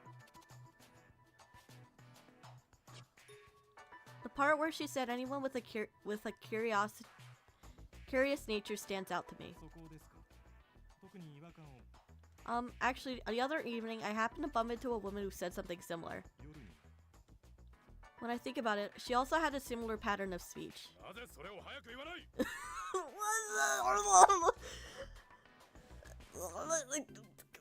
do you want me to do? You didn't ask! I'm sorry. 森岡さん、落ち着いてください。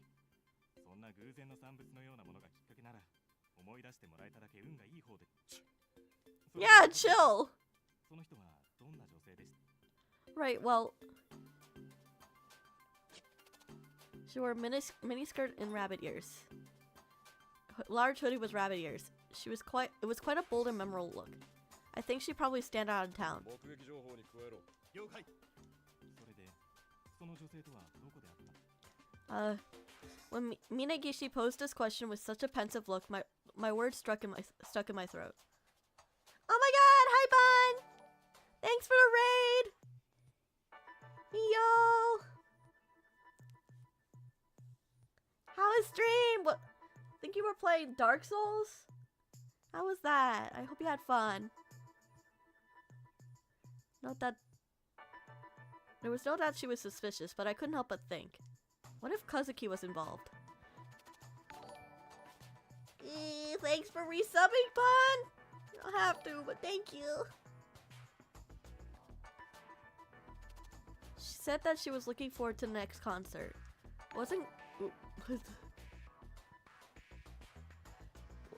Kazuki supposed to be in that one? Kazuki had stayed at the club all night practicing, meaning that if they weren't acquainted, Kazuki had contact. 言えないような理由。 Huh? Returned to reality by Minagishi's dubious tone and Morioka's glare, I shook my head. If I didn't handle things right, I could end up hurting Kazuki. Pardon me, I was just recalling a meeting. It was near a concert club by the east entrance. 詳細な場所はわかる。 Yes. 詳細をチリ班に伝えてください。了解です。 Understood. まだ未確定情報が多いですが。 Hi Astro! 何が大変に Hello! わかりません。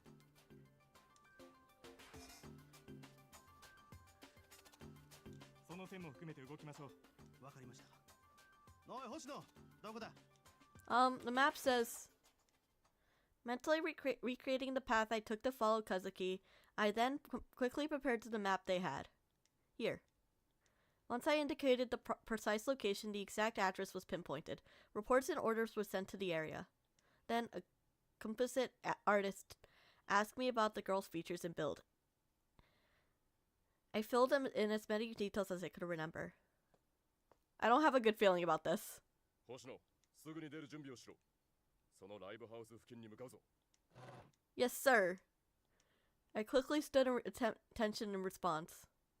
管理官、現場捜査員から報告です。お願いします。被害者3名発見されました。動画に映っていた背格好から見ても、全員死亡が確認されました。 I knew it. I fucking called it. I knew I had a bad feeling about this. The atmosphere in HQ changed. Once again, the video had announced a crime, and the thing everyone wanted to know right now was...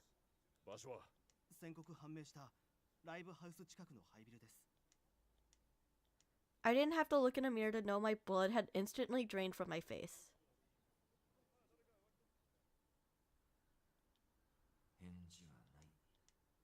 I checked my phone before stowing it away. I raised my head and headed to my destination. Adonis's new statement was uploaded to the internet a while ago.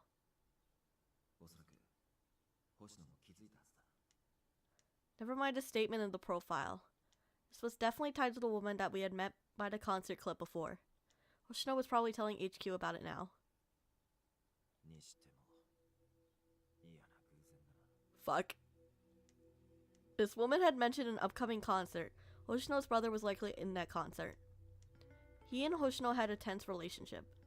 If he was involved in this incident, it would very well deepen the divide between brother and sister.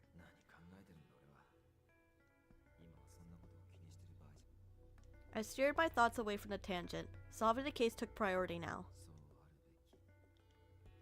But it wasn't easy to turn off my feelings. I realized that I was worrying about Hoshino more than I was about the case. I understood why. It was nothing other than my ego.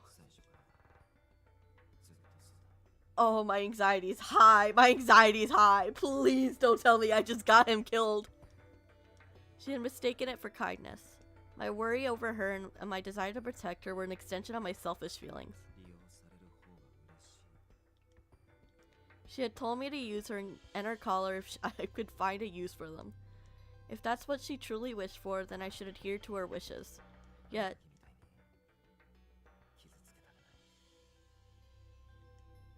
I couldn't stop myself from thinking it.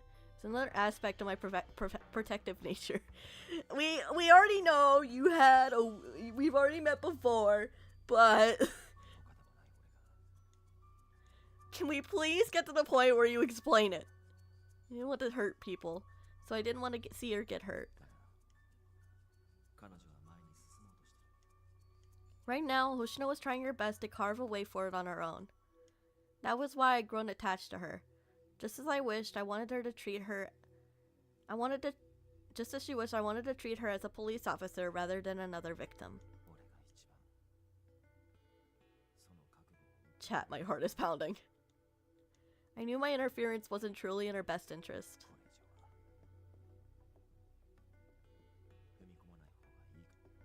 I muttered as if trying to convince myself, both for her sake and for my own. When I arrived at the concert club, investigators were milling about the entire area. I watched from the shadows of a closed building. The crime scene had been identified. That meant the suspects were... While I was thinking, I received a text. You at the scene... Shiraishi? Alas, the text had come from Shiraishi. My whole body slumped in exasperation. My heart is pounding. I hadn't said a word about coming here. That said, it was business as usual. Shiraishi knew my behavior patterns inside and out. Honestly, our inseparable bond scared me. This was Shiraishi we were talking about. He was probably trying to be patronizing towards me if I hadn't gotten here yet. I stopped myself from putting my phone away. Unconsciously, I thought of her again. Right as I was scolding myself, I was hopeless. It was my start doing. Like, curious for you to be asking about her straight away.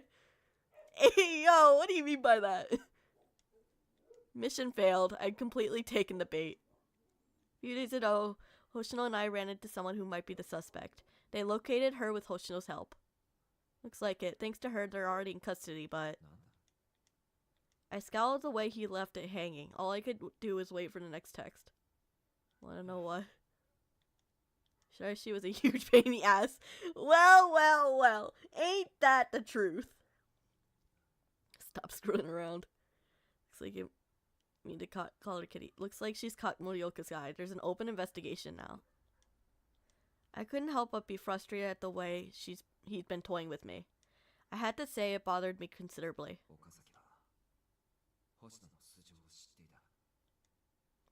That was why they allowed her into the fold, so that I could keep an eye on her. Once they learned that she met the suspect before, their suspicions would only increase. She was likely a suspect to be a mole. She was likely suspect to be a mole, since she was so new to the force. Since they've arrested a suspect, it might delay Hoshino's interview. Of course, you know I've never said she was the one being investigated. Morioka doesn't jump to conclusions, but Hoshino's life would be at risk if suspicions revealed her caller. Can you do anything on your end? There was a pause between my text and Shiraishi's next reply. I know you like to fuss over people sometimes, but this is a bit much. What's your relationship to her? As if I could tell him that easily. I'd tell him if I could sum it up in a text. I opted to ignore Shiraishi's text and slid my cell phone into my pocket. I want to know too. I want to know that too, Shiraishi. I'd like to know that too. She was a partner in an investigation. She was a lead to the criminals. On the surface, that was all she was to me. But the truth was... Can we please, finally, get details? Hi, Poochie! Yo! I was probably closer to the truth.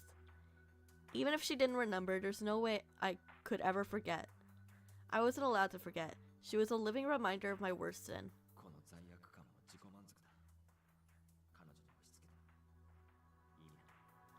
I shook my head to try and clear the sentiments, and looked straight ahead.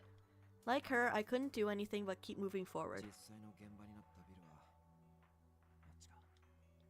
Observing the police, I managed to ascertain the building the victims were pushed off of. It was cordoned off, so I didn't have access, but I should be able to get a bit closer. Then don't watch them! I know you don't like Chibidoki. Even coming all this way to the crime scene to try and understand the criminal's thoughts. It was just out of selfishness in the end.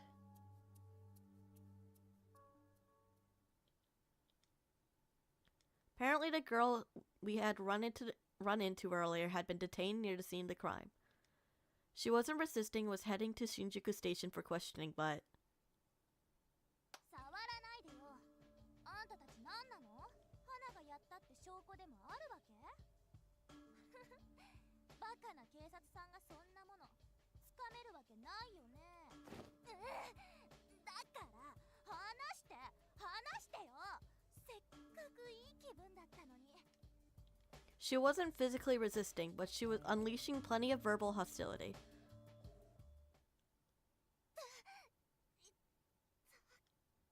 Oi. In the interview room, the girl seemed to wince in pain. もうなんなの？急に頭が。なんで花こんなところにいるの？ Of course, they erased her damn memories again. Her demeanor abruptly shifted. The girl was blinking in surprise, as if the scene was very bizarre to her. お前、名前は？おじさん誰？警視庁捜査一課の森岡はじめだ。もしかしてここ警察？新宿署まで任意同行をお願いすると言ったはずだが。そうなの？だからお前はここにいるんだろうが。とりあえず名前は？本名はダサくて嫌いなんで花って呼んでくれていいです。本名を言え。小林花子。でもほんとこれ嫌いだから花って呼んで。 But Hanako's so cute, even though you're a murderer. どうしてあの現場近くにいた？現場ってどこ？何の話か全然わかんないんですけど。お前がやったのか？もしかして花なんか疑われてるわけ？もう一度聞く。お前がこいつらを殺したのか？意味わかんない。こんな人たち知らないし会ったこともないんだけど、なんで花が会ったこともないような人殺さなきゃなんないの？おじさんは知らないかもですけど、花にとって一番大事なのはヒロくんなの。ファンが人を殺したなんて知ったらヒロくん悲しむでしょ？花はヒロくんのためだけに生きてるの。だからヒロくんを悲しませるようなことだけは。 Then just don't watch her, Poochie. No one's forcing you. 彼女で間違いないです。 I nodded in response to Minagishi's question. The girl Morioka was grilling over on the other side of the one-way mirror was definitely the girl I had met in front of the concert club. There's no mistake, it's her, but... 何か気にかかることで。when I met her, she was very excited for an upcoming concert. Anyone could sense her genuine enthusiasm, so doesn't it seem odd that someone would commit such a gruesome crime right after? 現在発覚しているすべての事柄が彼女が犯人であることを指し示しています。様子がおかしいのは確かですけどね。はい。 Holly isn't real though. No one's forcing you. ああ、白石さん。どうもお邪魔します。 Hello, Shiraishi. Shiraishi entered and stood next to us. His gaze was focused on the scene beyond the one-way mirror. Huh? After listening to the exchange for a while, Shiraishi murmured his assessment. やはりそう見えますか。表情も声も偽ってない。つまり黒ってことだ。困りましたね。今度こそ話を聞けるかと思ったんですが。 What does that mean? Minagishi and Shiraishi's conversation confused me. If they were sure that she wasn't lying, how could they conclude that she was guilty? 峯岸管理官、いいですか？どうぞ入ってください。Now Sakuragawa had decided to join us inside the room. Her expression was stiff. 何か判明しましたか？被害者の目隠しに使われていたガムテープに付着していた指紋と小林花子の指紋が一致しました。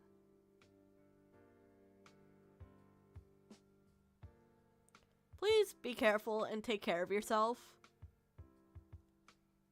I really do mean that. Please take care of yourself. そうですか。他には？今回の事件で被害者の目隠しに使われていたガムテープの種類が判明しました。4月と5月に起きた一連の警察官拉致殺害事件に使われていたものと全く同じです。 Yep, it's confirmed her. さらに小林花子の音声サンプルを取って解析した今回の動画および5月の動画の声明に使用されていた加工済み音声との類似点が。あからさまだね。 At once, tension gripped the room. Sakuragawa's results were incontrovertible evidence that tied Hanako Kobayashi to the X-Day crimes. まんまとあちらの思惑に踊らされているような気分ですね。 You're not a failure. Please speak more kindly about yourself.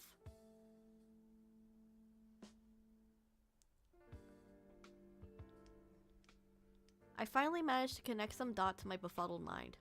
Yasuhiro Ishiki had been a suspect in the May incident. He was the hero in the band that Hanako Kobayashi so fervently followed.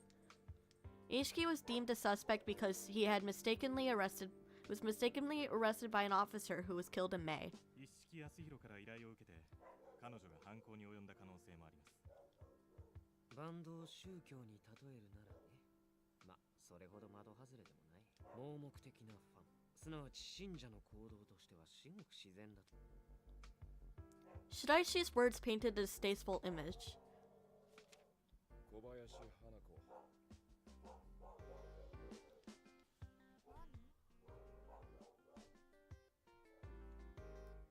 被害者の目隠しをしていたガムテープに付着していた指紋とお前の指紋が一致。はあ？なんで？知らない。花、本当に知らないってば。 My friends keep saying I need to talk to guys or girls. Me when a group of girls insert with their box jumping bush into a blush. It's okay, it's just anxiety. You just need to take it slow. 指紋とか、なんでそんなものついてるわけ？こんなの罠だよ。あれでしょ？冤罪？お前には動機もある。5月の警察官拉致殺害事件。5月？警察官？拉致？ヒロ君の…もしかしてヒロ君間違って逮捕してメジャーデビュー潰したクソ警官のこと？へえ、あいつ死んだんだ。わーい、ラッキー。神様っているんだね。 I wouldn't say that there's a god because that would imply that you're God and you're not, you're just a crazy fangirl. It's okay to not fall in love as long as you love yourself. I really think you should get therapy. 神じゃない。お前がやった。はあ？やってないし。顔も名前も知らないのにどうやるっての？まあ、ヒロ君のためならやるけどね。もともと殺してやりたいって思ってたし。 Girl, you're not doing yourself any favors. 花がやってもおかしくはないよ。だってそれくらいヒロ君を悲しませた。ヒロ君にひどいことしたんだもん。一式に頼まれたのか？はあ？ヒロ君がそんなこと誰かに頼むわけないじゃん。ふざけないでよ。何？もしかしてヒロ君のこと疑ってるの？ねえ、ちゃんとアリバイあったんでしょ？なのにまだヒロ君のこと疑ってるって？意味わかんない。アリバイなんかなくたってヒロ君は絶対にそういうことしないから。ヒロ君がまた悲しい思いするくらいなら花がやったってことにしていいよ。それは自白と捉えるぞ。いいよ、別に。ヒロ君を守るためだもん。お前に聞きたいことは山のようにある。 Oh boy! Let's interrogate her. Let's interrogate her even though she knows nothing! お前はアドニスについてどこまで知っている？他の事件の犯人との交流はあるのか？だからさ、アドニスって何？さっきから本気で意味わかんない。今、新宿に住んでいてアドニスを知らない奴がいるわけないだろう。そんなこと言ったって知らないもんは知らないし、知ってること言えってんならちゃんと一から説明してよ。ああ、ほんと警察って最悪。何でもかんでも決めてかかるってマジなんだね。 Speaking bluntly, the interview wasn't going anywhere at all. No matter what Morioka asked, the suspect didn't provide any useful information. At the same time, it also felt like Hanako Kobayashi was being completely honest. She really doesn't know anything? じゃあ、俺は戻るよ。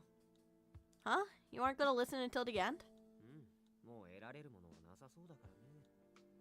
では、得られたものは？ Minagishi voiced a question to Shiraishi, who had already turned to leave the room. Shiraishi looked back and shrugged. 予想通り、記憶を消されてるよ。アドニスにとってはただの使い捨ての駒。Of course. Of course she is. 8日の事件の容疑者、相田学。8日の事件の容疑者、菅原理香。どちらも白石さんの言った通り、小林花子と似たようなプロファイリングがされている。だからこれ以上聞いてても意味ないってこと。確かに、これ以上何かを聞き出せる可能性は。 Right. Now that we have evidence, she was most likely the perpetrator of the incident. That was why Adonis had erased her memories, using some unknown method.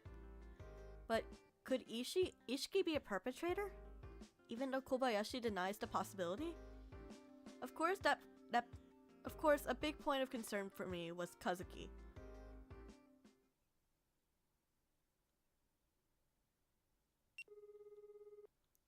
The interview took a break since it had stalled out, so I left the room. I was going to call Kazuki. Most likely he won't be answering the phone at this hour. It was 4 in the morning. He'd normally be sound asleep. But surprisingly, Kazuki answered the phone. I unconsciously sighed in relief. Where are you? Yes, but more importantly, you had a concert today, right? I just happened to hear about it. Did you go straight home after the concert? Okay. Was Ishiki at the concert too? I clenched my phone tightly. Of course, I couldn't bring that up now. Sorry, I can't go into details right now, but there's something I need to discuss with you after I get back, so just stay home. Please, Kazuki. I cut off Kazuki's response with stern words. I don't know if I got through to him, but I tried to put my heart into it. I worry about you more than anyone else. Huh? Kazuki. You seem to be more sincere than usual, but my unease hadn't faded.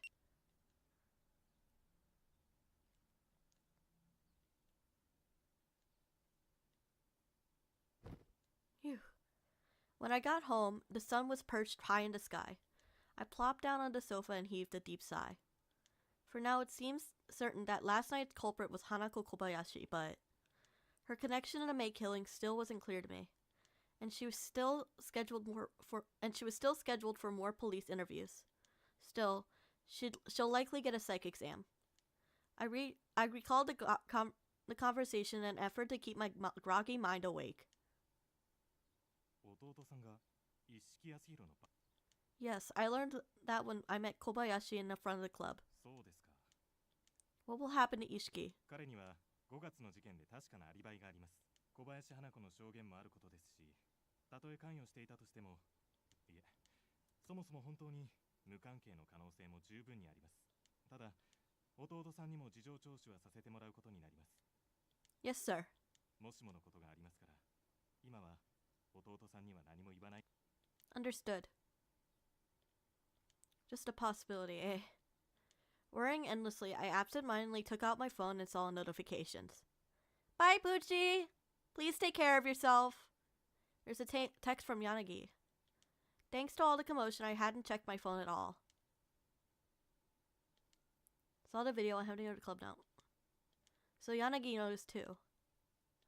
When we were together, he'd also had similar suspicions about Hanako Kobayashi. He probably knew that she had been taken into custody by now. While I was thinking about the text, Kazuki came out, looking like he just woke up. He turned around as soon as he saw me. Kazuki! I told you I need to talk to you about something. Please, this has to do with your future. I pleaded with him, not breaking eye contact. This was very important to me. I wondered if that got through to him. Kazuki nodded unwillingly. Oh boy! Do you know anything about a girl named Hanako Kobayashi? She called herself Hana. She dresses a little odd. I think she's one of Ishiki's superfans.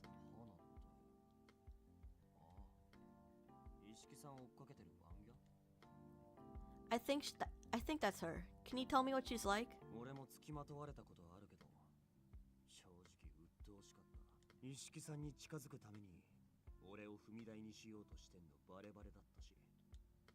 So you kept your distance from her? Something like that?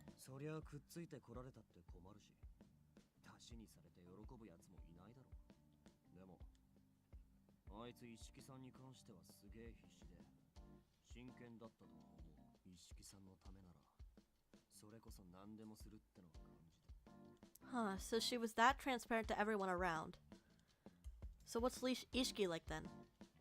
I couldn't help but be curious about what kind of person Ishiki was, seeing how Kobayashi was so attached to him. But Kazuki's guard immediately went up after my question.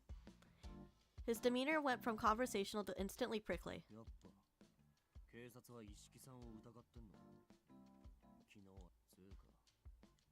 No, that's not it. Kazuki's glare was piercing. I desperately shook my head and tried to deflect its intensity. I had never suspected Kazuki. There's no way I could. I trust you, Kazuki. I am asking you because I trust you. I want to trust the people that you trust. After all, we're family.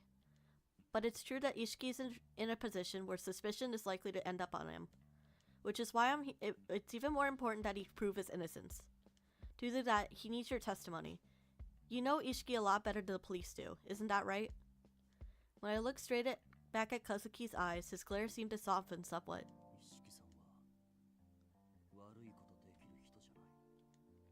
It was a low murmur. Kazuki looked at the floor.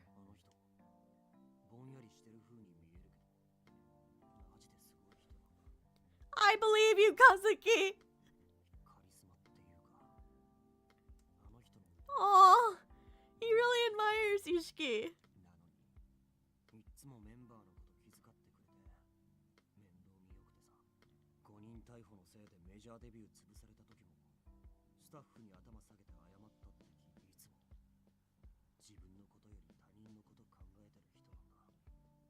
I see. Got it. I believe you. If you're saying it, I'll take it as fact. I engraved the image of Ishiki that Kazuki related to me in my mind. I was sincerely happy to hear that Kazuki had met someone that he looked up to. But I am your sister. I gave the dubious Kazuki the simplest answer. It surprised me how easily the answer came, without a hint of hesitation. Even if you don't trust me, I'll always believe in you. But Kazuki made an unpleasant expression when he heard me say it. It wounded me a little to see that look. Maybe Kazuki couldn't accept me anymore when I trusted him whether I trusted him or not. Maybe it's because we can't see eye to eye. I wasn't prepared for that bit of anguish. I buried my worries deep in my heart. Then I remembered what Yanagi told me.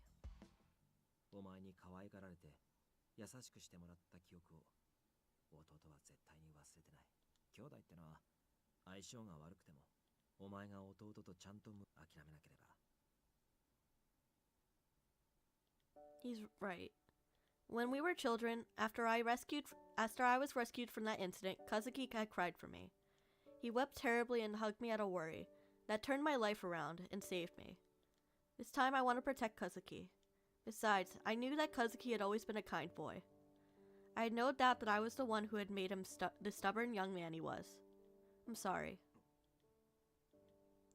I've been so busy with my work that I hadn't paid any attention to you. I never asked what you wanted to do, and instead all I'd done was lecture you. I didn't really try to understand you. I've watched you as you grew up, but I was never actually facing you. I know that now. Your music is important to me, just like my police work is important to me. Obviously, nobody wants to have their life and hobbies nitpicked. Yeah. Kazuki's demeanor seemed to soften, ever so slightly. I think you'll probably be interviewed by the police soon. Make sure you're completely honest. If you tell half-truths or if you lie, you could end up casting suspicion on Ishiki. Don't worry, I'll do my best to protect him. For now on, the things that are important to you will be important to me too. Kazuki nodded. Inwardly, I was relieved I managed to convey my feelings to him. Aww.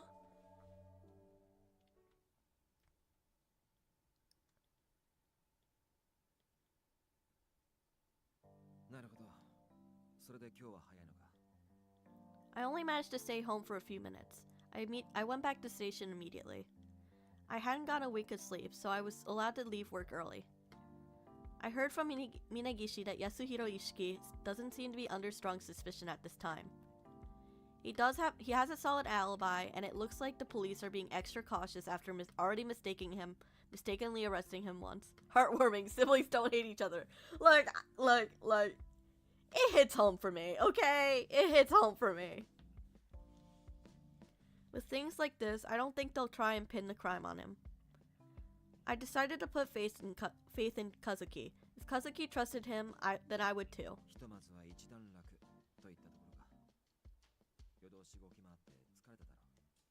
I came here to make my report, but I also wanted to thank you. Thank you for your advice. I managed to heal the relationship with my brother a little bit. Truly, thank you. I bowed gratefully. Yanagi's words had given me the resolve not to give up on Kazuki.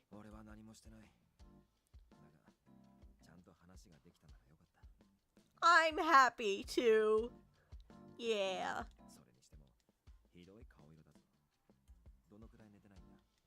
Well, come to think of it, when was the last time I woke up in my bed? I honestly couldn't remember. Probably less than 50 hours? I really hadn't paid attention. Maybe my mind was so out of sorts that I couldn't even count the hours. My problem now was that Yanagi was shooting me a very troubled look. This is a little embarrassing. I'll be okay. I'm pretty confident with my stamina. Pretty confident. Just as those words left my lips, my stomach let forth a monstrous growl. It continued to grumble. I guess in addition to not sleeping, I also neglected to eat. Maybe. When was the last time I ate? It was probably dinner yesterday.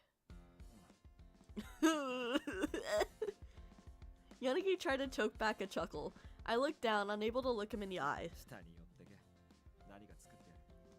Huh? I looked up to see that Yanagi had stopped laughing at me and already disappeared through the door. Wait, Yanagi! I chased after in a panic. I can cook by myself.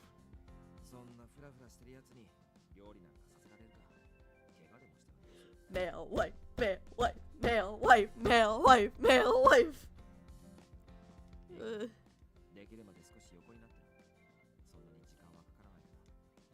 But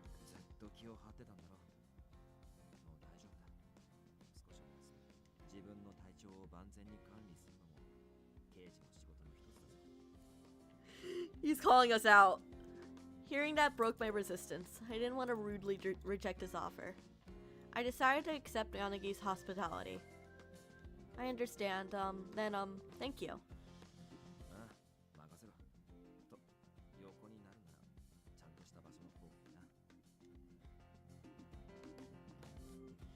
The place that he pointed to was in the back of the office containing a kitchen and beds. Yanagi and Enomoto lived in the building. In other words, this was their bedroom area.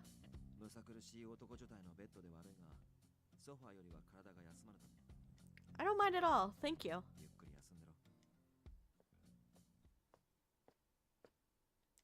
I watched Yanagi go to the kitchen and I sat on the bed.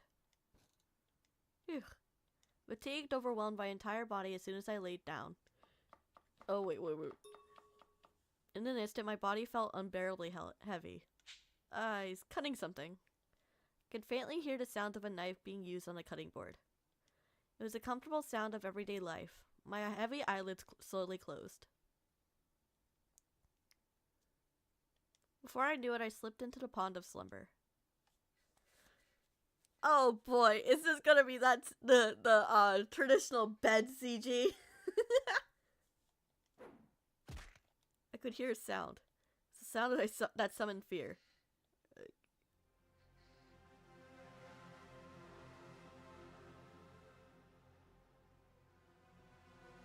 Something red caught my eye. It was a monster, something like a thick fog. Is this a dream? So it's this one again. I had this dream a lot lately. No, this isn't just a dream. I remembered now. This is a memory from childhood, from when I was caught in that incident. Black monster. That dark monster. Oh my god, it's fucking Yanagi. That's so shocking. That's crazy, y'all. Who would have guessed that the nightmare she's been having is related to the incident in the past, which is related to the incident with Yanagi and the quote unquote sin that he did. That's crazy. Who would have guessed? What was that anyway? Even now I didn't know. Because of how it splattered everything red with blood, the pain it tormented me with. I was terrified of the dark monster.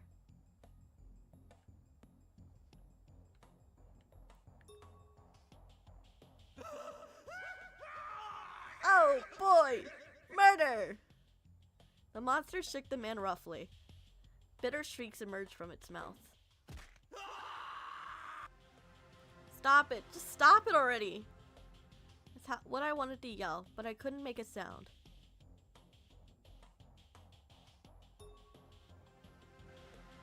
I moved my head just enough to look up, and it was an elaborate stained glass window. It twinkled with the sunset's rays. It eased my fears slightly. Where have I seen this? It's the fucking church we got fucking collared in. The sight was familiar to me. It was beautiful, mysterious, and frightening. Where?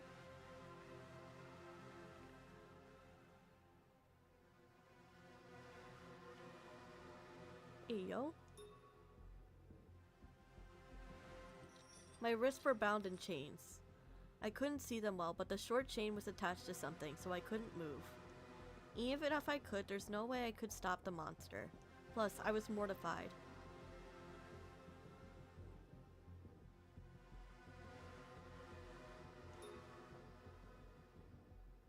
Red. Crimson blood splashed everywhere. It's pretty. It's kind of like watching scarlet flowers bloom. That's a way to put it. That's a way to put it. Whose blood was this anyway? There's more we have to analyze?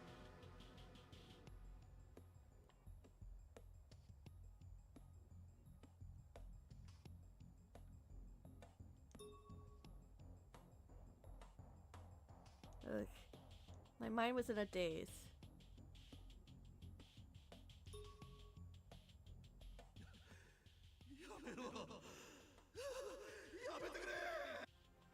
A bitter voice, and the cries of someone assaulted by the monster.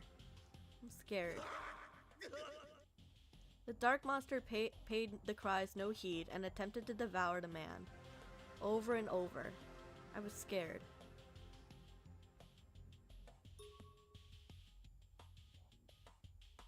Ugh. My mind was in a daze.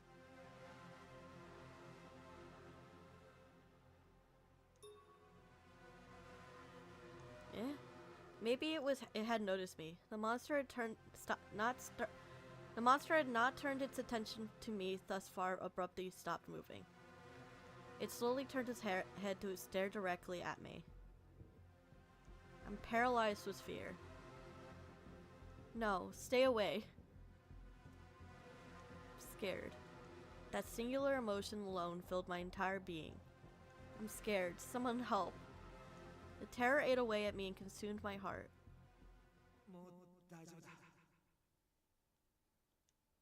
It's Yanagi! Oh my god, he murdered a man for us. At that moment, I heard a voice. Not knowing whether it was safe to nod or shake my head in disagreement, I simply whimpered in my mind. I'm scared. But I was afraid of the monster. This voice wasn't human. He murdered someone for us. What a dreamboat. At least he regrets it. It was dark. I didn't know its face. This. Oi, 大丈夫か? Oi.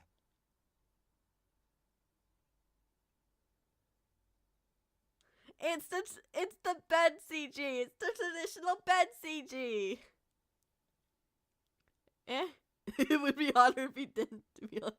What? No, it would not.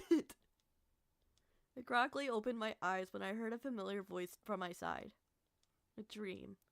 Something pleasantly cool laid on my forehead. It was cold but comforting. Searching for that coolness, I snuggled up against it when I realized what it was. This is somebody's hand? うなされていたぞ。熱も出てるみたいだし、寒いか? It was a very gentle voice. Its soft, dual-slit tones washed away the terror I'd been feeling earlier. It was just like the voice that saved me back then. In relief, I closed my eyes. Huh? Suddenly, I was awake. That fucking expression. Damn. Damn. Okay.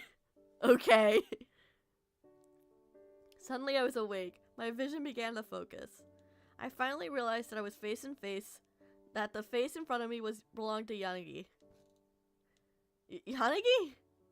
I woke up with a start, also realizing that the large, cool hand on my forehead belonged to Yanagi. 急に起き上がるな。落ち着け。Well, you see... 勝手に座って悪い。ここがどこかは。Yeah, I was lying down while I waited for you to make some food. そのまま少し眠っていただけだ。本当に大丈夫か?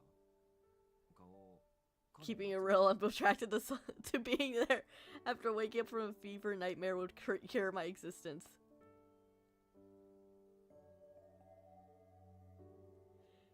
Honestly, this is kind of hot. Yanagi soothing her after she has a really bad nightmare.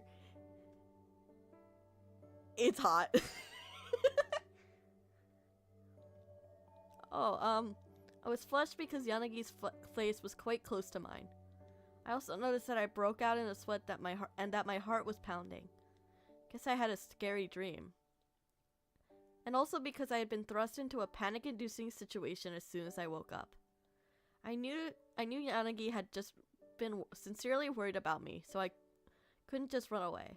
I think I just had a slightly scary dream. I think I'm okay now.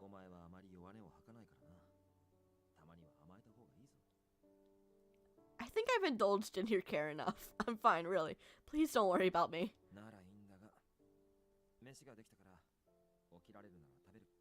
Yeah. Now that he mentioned it, I could smell a wonderful aroma nearby. My stomach began growling again. I'll help myself then. Yanagi's cool expression broke as he laughed. This is delicious. Yanagi's cooking was superb. I love a man who can cook.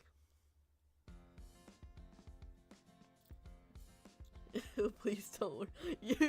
Don't bubble. It's got it. No, because look. We gotta take it slow. If we said, yeah, can I have more? It'll just freak him out. Are you actually a chef, Yanagi? You're not a retired cop. You can actually cook? I'm not. Wasn't just a flavor. Yanagi had been meticulous in his preparation. He served fluffy, scrumptious omelet rice. The rice had been infused with melted butter and scallions. The tomato sauce paired perfectly. It was garnished with peppercorns. pepperoncinos? The fuck? They cut the saltiness, as did the olive oil. The entire dish was exquisitely made. The entire entree was accompanied by a salad and a soup of mixed fruits. It was well presented and well balanced. This was a restaurant quality meal.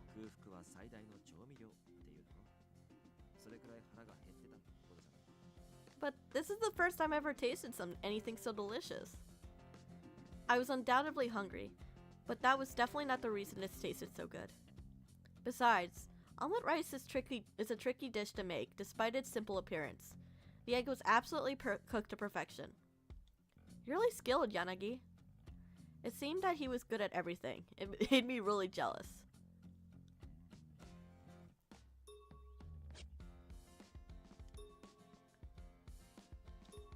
Next time it's my treat. Damn, this meal is really good. Feed a whole family.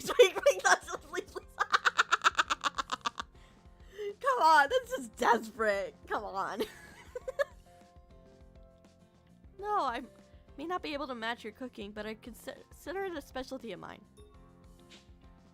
So, if you're okay with it, well, next time please allow me to repay you. When I adequately made my request, Yanagi went quiet for a moment. When he spoke again, he wore that bitter smile of his. Felt like I've been vaguely misled somehow.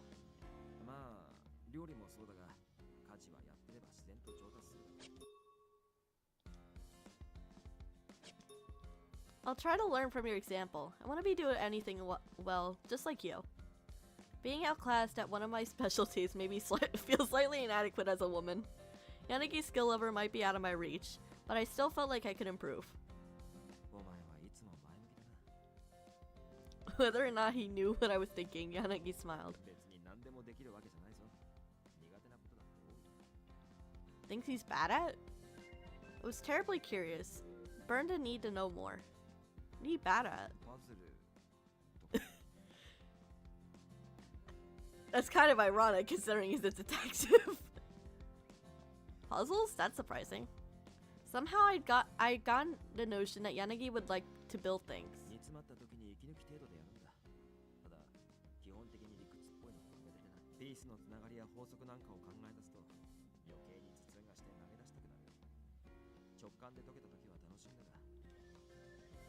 If you rely on instinct, doesn't that make solving big puzzles pretty tough?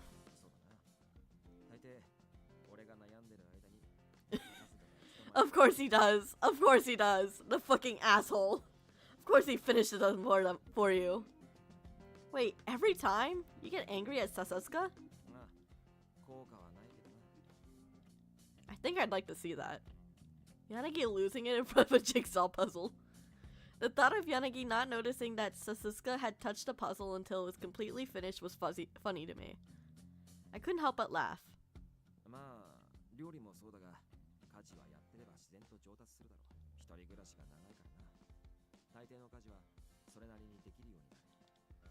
Huh, so that means you're good at cleaning and laundry too? Male wife, male wife, male wife, male wife, male wife. As I leaned in unconsciously to ask the question, Yanagi casually nodded.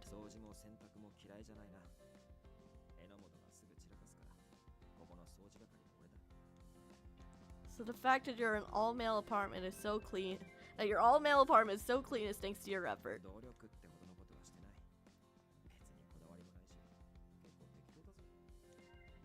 I think that's impressive on its own. Your cooking was absolutely delicious. Oh wait!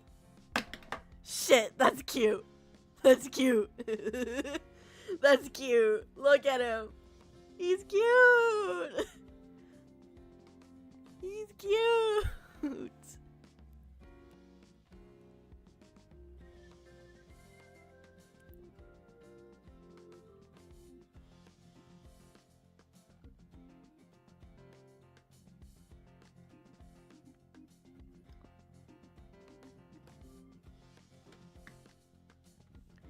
He's cute.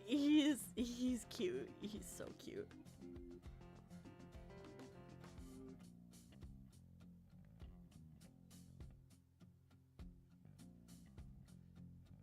isn't it?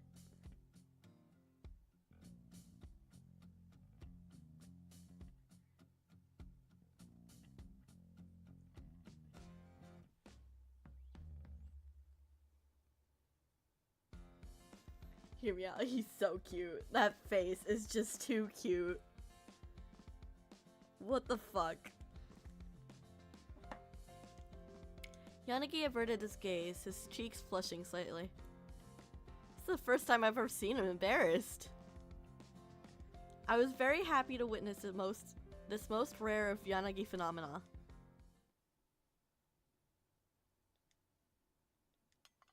Thank you for the meal. I put my hands together in satisfaction as I devoured the meal Yanagi had made me.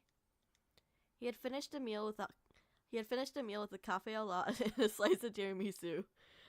He can make tiramisu. I was in heaven. Please allow me to do the dishes.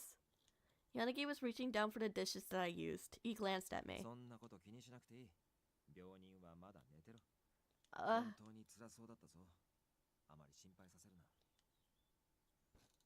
When he uttered those words with that look, I was unable to produce a response. Sorry, I must seem like such a child to you having nightmares like that.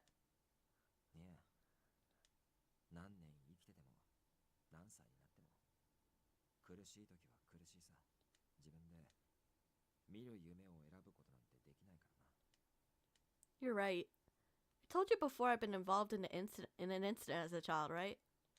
That's what I've been having nightmares with. That's what the nightmares have been about. Lately, I've been having them often. The stress of the X-Day crimes might have been unconsciously dredged up old memories. There was a symbol of they were a symbol of my unease. No. Are you okay? I heard a sound of breaking glass. Yanagi must have dropped some. Oh no! The guilt has returned! No! Yanagi, please! When I rushed over, Yanagi was completely frozen still. Yanagi? He slowly turned to face me. Eh? I trembled when he looked straight into my eyes. What is it? I didn't know why he was looking at me like that way, and I couldn't break the silence. For a while, we both stood there quietly. We both stood there, stock still, until Yanagi hesitantly opened his mouth to say something. But then...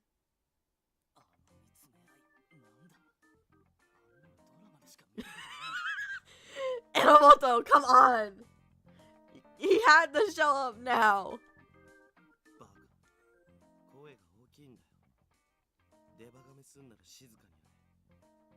Says the guy who's doing the same exact fucking thing.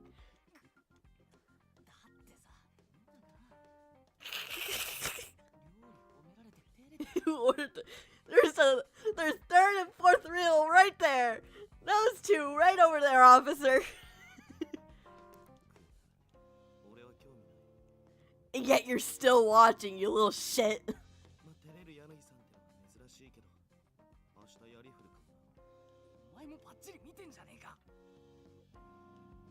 From the loud room, I could hear voices whispering loudly. The two of them were trying not to be heard, but they were being heard easily. If they saw Yanagi blushing too, that means... How long have they been watching us? Yanagi let out a very heavy sigh, shaking his head.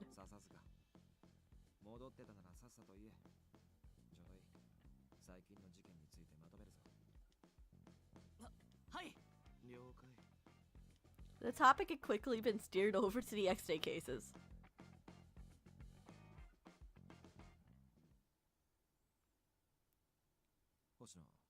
Low-key, I keep thinking about the salad and now I'm craving cabbage. No, I'll be fine. If you're talking about the latest case, then I want in. Okay. He looked like he was really worried about me. Did I look that bad? I need to pull myself together. Scolding myself, I sucked it up.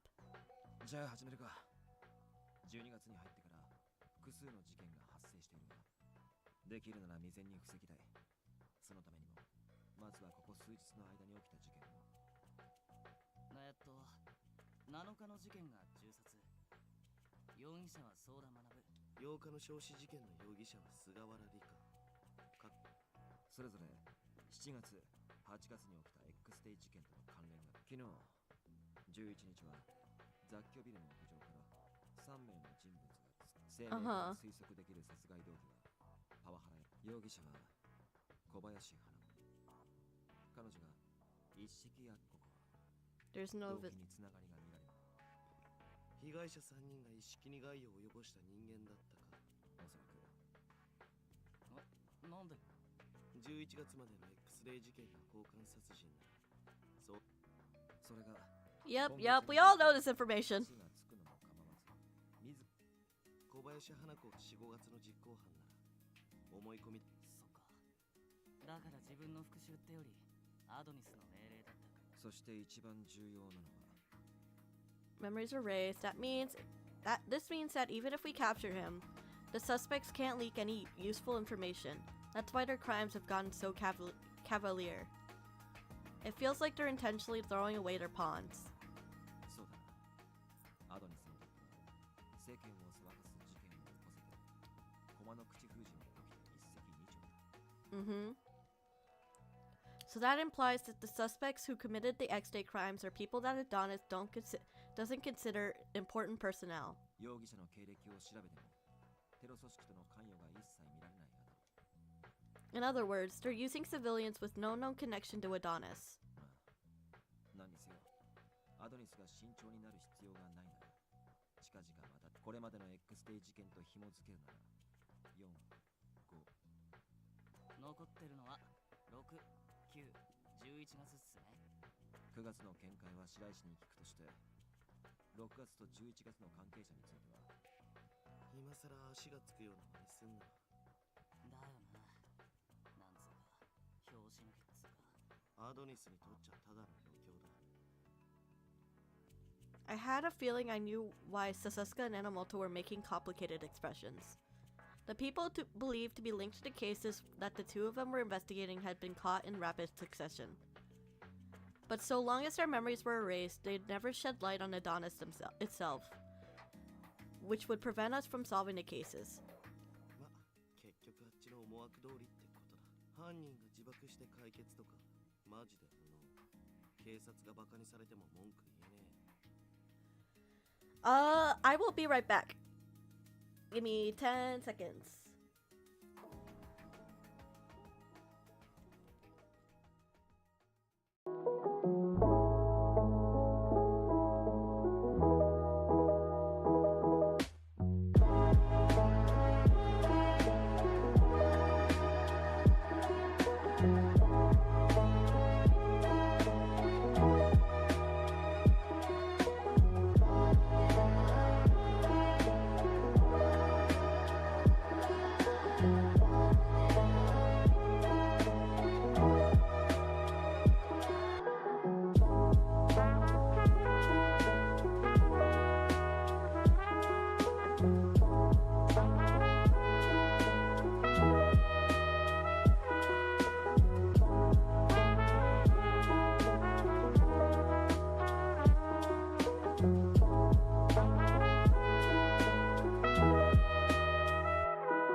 I'm back. I forgot to do something. Oops. We good now though. 容疑者の絞り込みにはお前が流した情報が役立っていたはずだ。だが、一人二人容疑者が捕まったところで銃刀法は復活しない。分かってる。榎本も複雑だとは思うが、今はできるだけこっちに協力してくれ。了解です。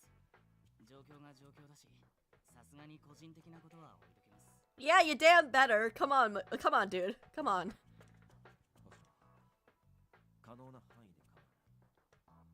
Understood. I hadn't contributed much so far, though. Enomoto and Sasasuka have been investigating their X-Day cases since they quit the police force. Maybe it was about more than just catching the criminals for them. Maybe they had some greater maybe it held some greater significance. It's complicated, isn't it?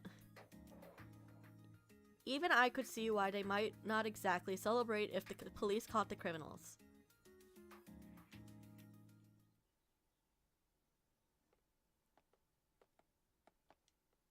Starting tomorrow, I'll have to go over everything the Investigations HQ has on the June and November incidents in detail.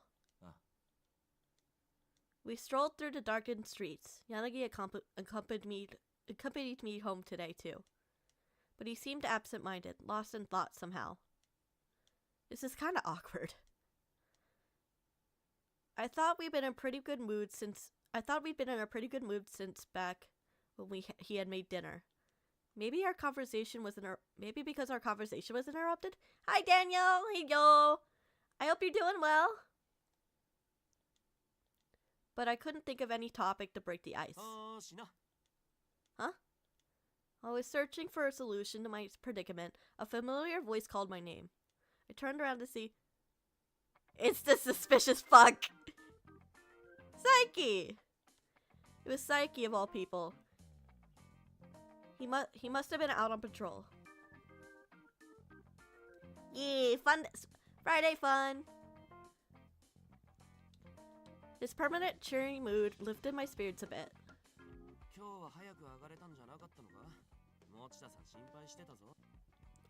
Yeah, I just had an errand to run. I figured I'd get it done since I was off early. I attempted to misdirect Saiki with vagueness, giving him no particular reason to suspect me, yet his eyes twinkled. Then, he looked at Yanagi standing next to me, and his eyes twinkled again.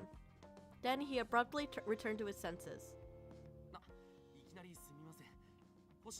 Will Saiki give Tad strange vibes? He smells like he can read a book on how to before, but only in language he's not fluent in.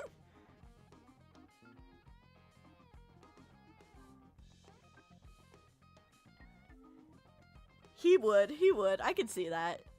The fucking suspicious motherfucker. I keep saying Saiki's gonna be the one that's gonna be the mole trader person. He's gonna be Zero. I've been calling it for a while. Especially since Enomoto's route. I was joking until on Enomoto's route. After Enomoto's route, it's been confirmed in my mind. I'm not gonna lie. Yanagi didn't introduce himself in response to Saiki's casual greeting. It was probably because Saiki was a cop. It's probably for the best that he didn't. Eh? For some reason, Saiki just happened to take an interest in Yanagi. His eyes gleamed with curiosity as he studied Yanagi's face for a reaction. Why would he be my older brother? I only have a little brother. Of course.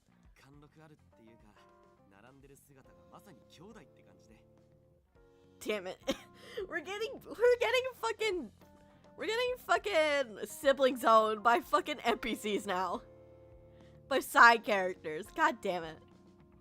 And not only a side character, but a potential antagonist. God damn. I see.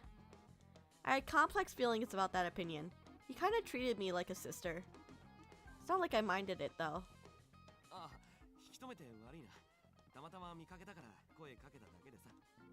Oh, okay. You too, Saiki. And with that, Saiki dashed away. I waved as I watched him scamper off, and then sighed. Sorry about that. 謝るようなことじゃない。気にするな。にしても、ずいぶん仲が良さそうだったな。交番勤務と特防は。Oh, Saiki and I were academy classmates. We talked a lot, and then we became drinking buddies. 気が重くなる事件ばかり扱ってると、どうしても気晴らしが必要になるからな。Yeah, he's a dear friend who cheers me up when I'm feeling down. そうか。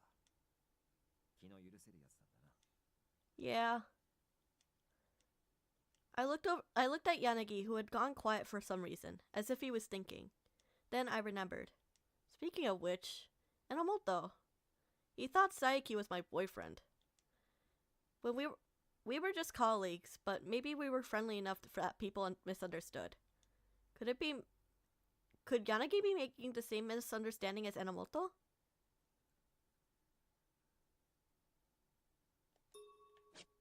No. No. I want a quick save. Well, next time, would you like to join us when we go drinking together? Huh? Anxiously, that we've been misunderstood, I suddenly blurted out an invitation. Naturally, Yanagi's eyes widened in surprise. Yeah, Saiki's a friend, and he's a really good person.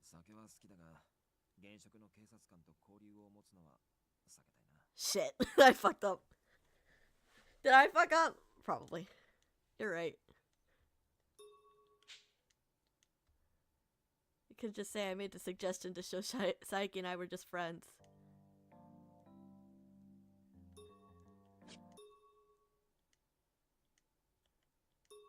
Saiki's a good friend.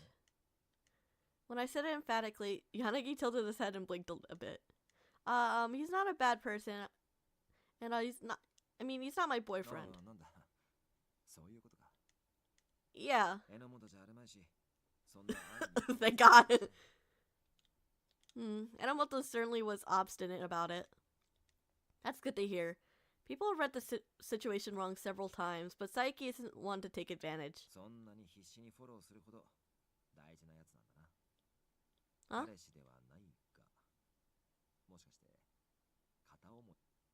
No, it's not. No, it's nothing like that. Saiki's just a really good friend. Ugh. He smiled at my panicked denial, but it was an important distinction to make. Very important.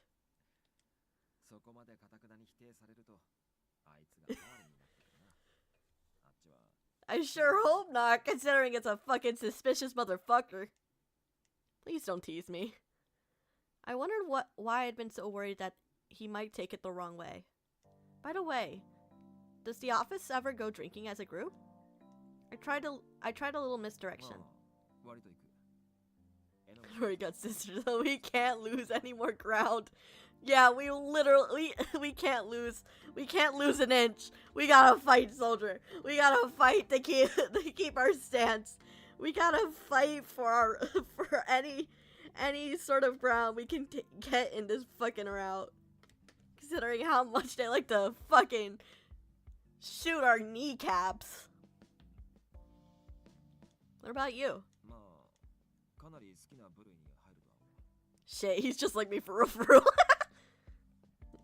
What's your drink of choice? Wine? Whiskey?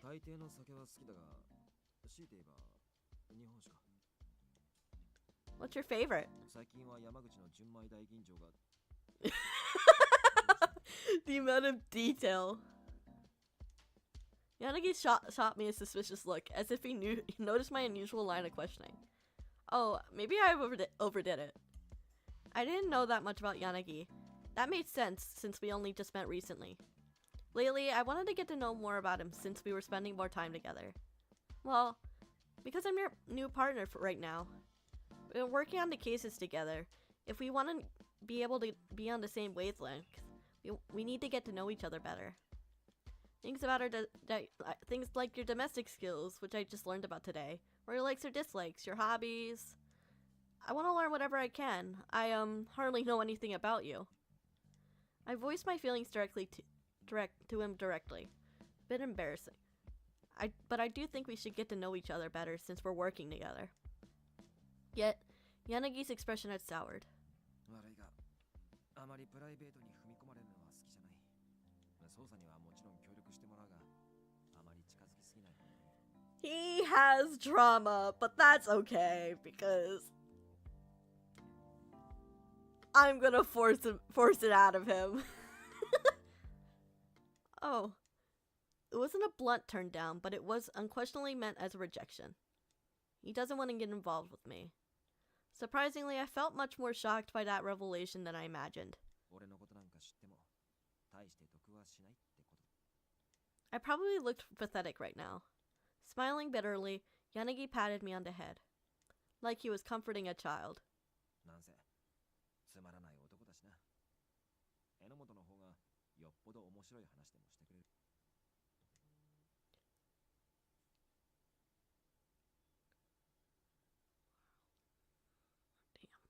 As Yanagi walked ahead, terminating the conversation, I watched him feeling lonely. God damn it, Yanagi! Stop rejecting me! I want to know about you, Yanagi. I blurted out something spontaneously. He stopped and turned around. I didn't want him to think I was annoying. I shouldn't cling to him like this. But I couldn't lie about how I felt. Ever since they suddenly put this collar on me, I've been uneasy about what I should do, or what happened to me.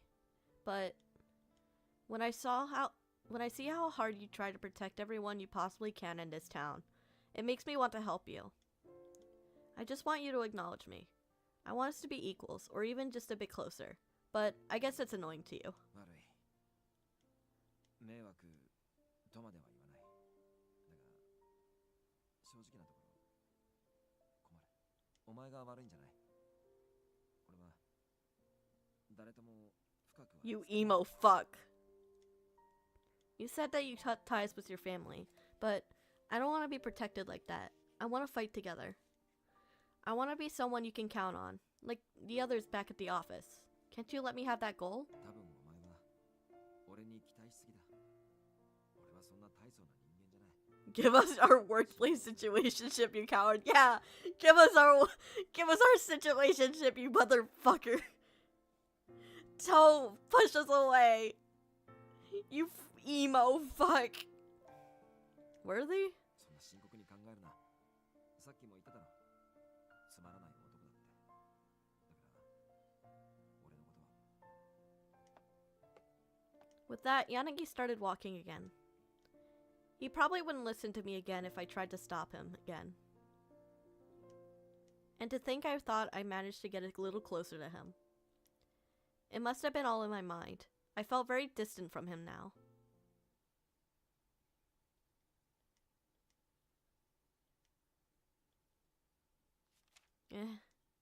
I stared at an unexpected discovery in my files. No new incidents have occurred since the last, but it was only a matter of time. In my effort to prevent the next crime, I was wrangling a huge pile of files from HQ. What does this mean? The June X-Day incident. An explosion occurred at a middle school, killing many students. Later, this has been established to not be an accident and was classified as an X-Day crime, sending shockwaves throughout the public. There was a school festival prior to the explosion, so criminals had a huge window of opportunity to plant the bomb. The range of possible suspects were vast. Because of this, June files were considerably thicker than the other month's incidents.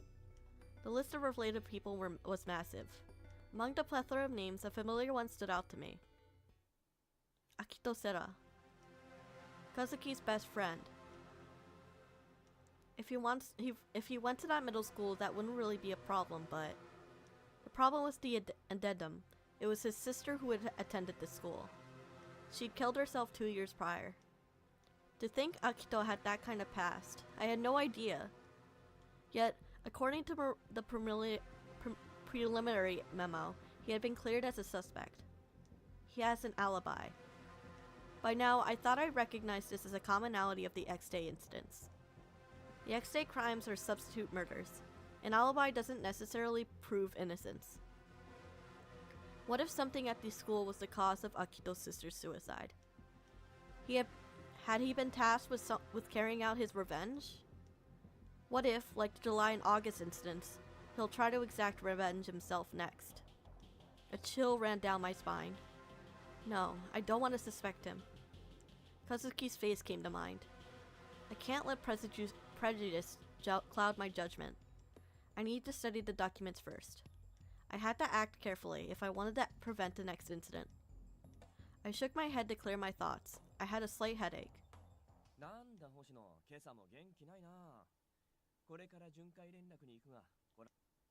Yes, I'll come with you. I nodded and sluggishly rose in response to Mochida's invitation. I wanted to keep going over the files, but I also didn't want to neglect my job in SRCPO.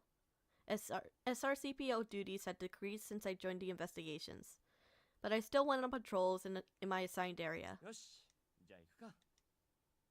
Yes, sir. My doubts remained. My heart felt like it was swathed in gloom. I had no way of dispelling it now, so I followed after Mochida.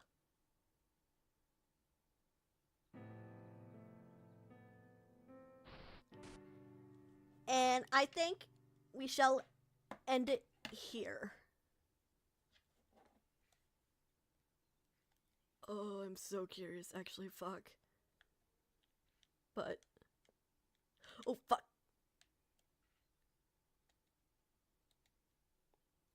Give me some... alright, hold on.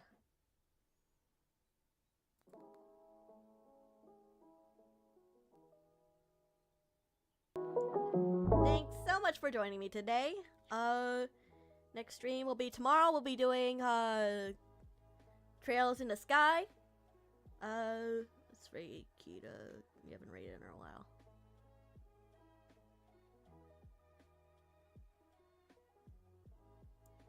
I'm glad you had fun, but I hope to see you guys in the next stream. Have a nice day, everyone. Bye.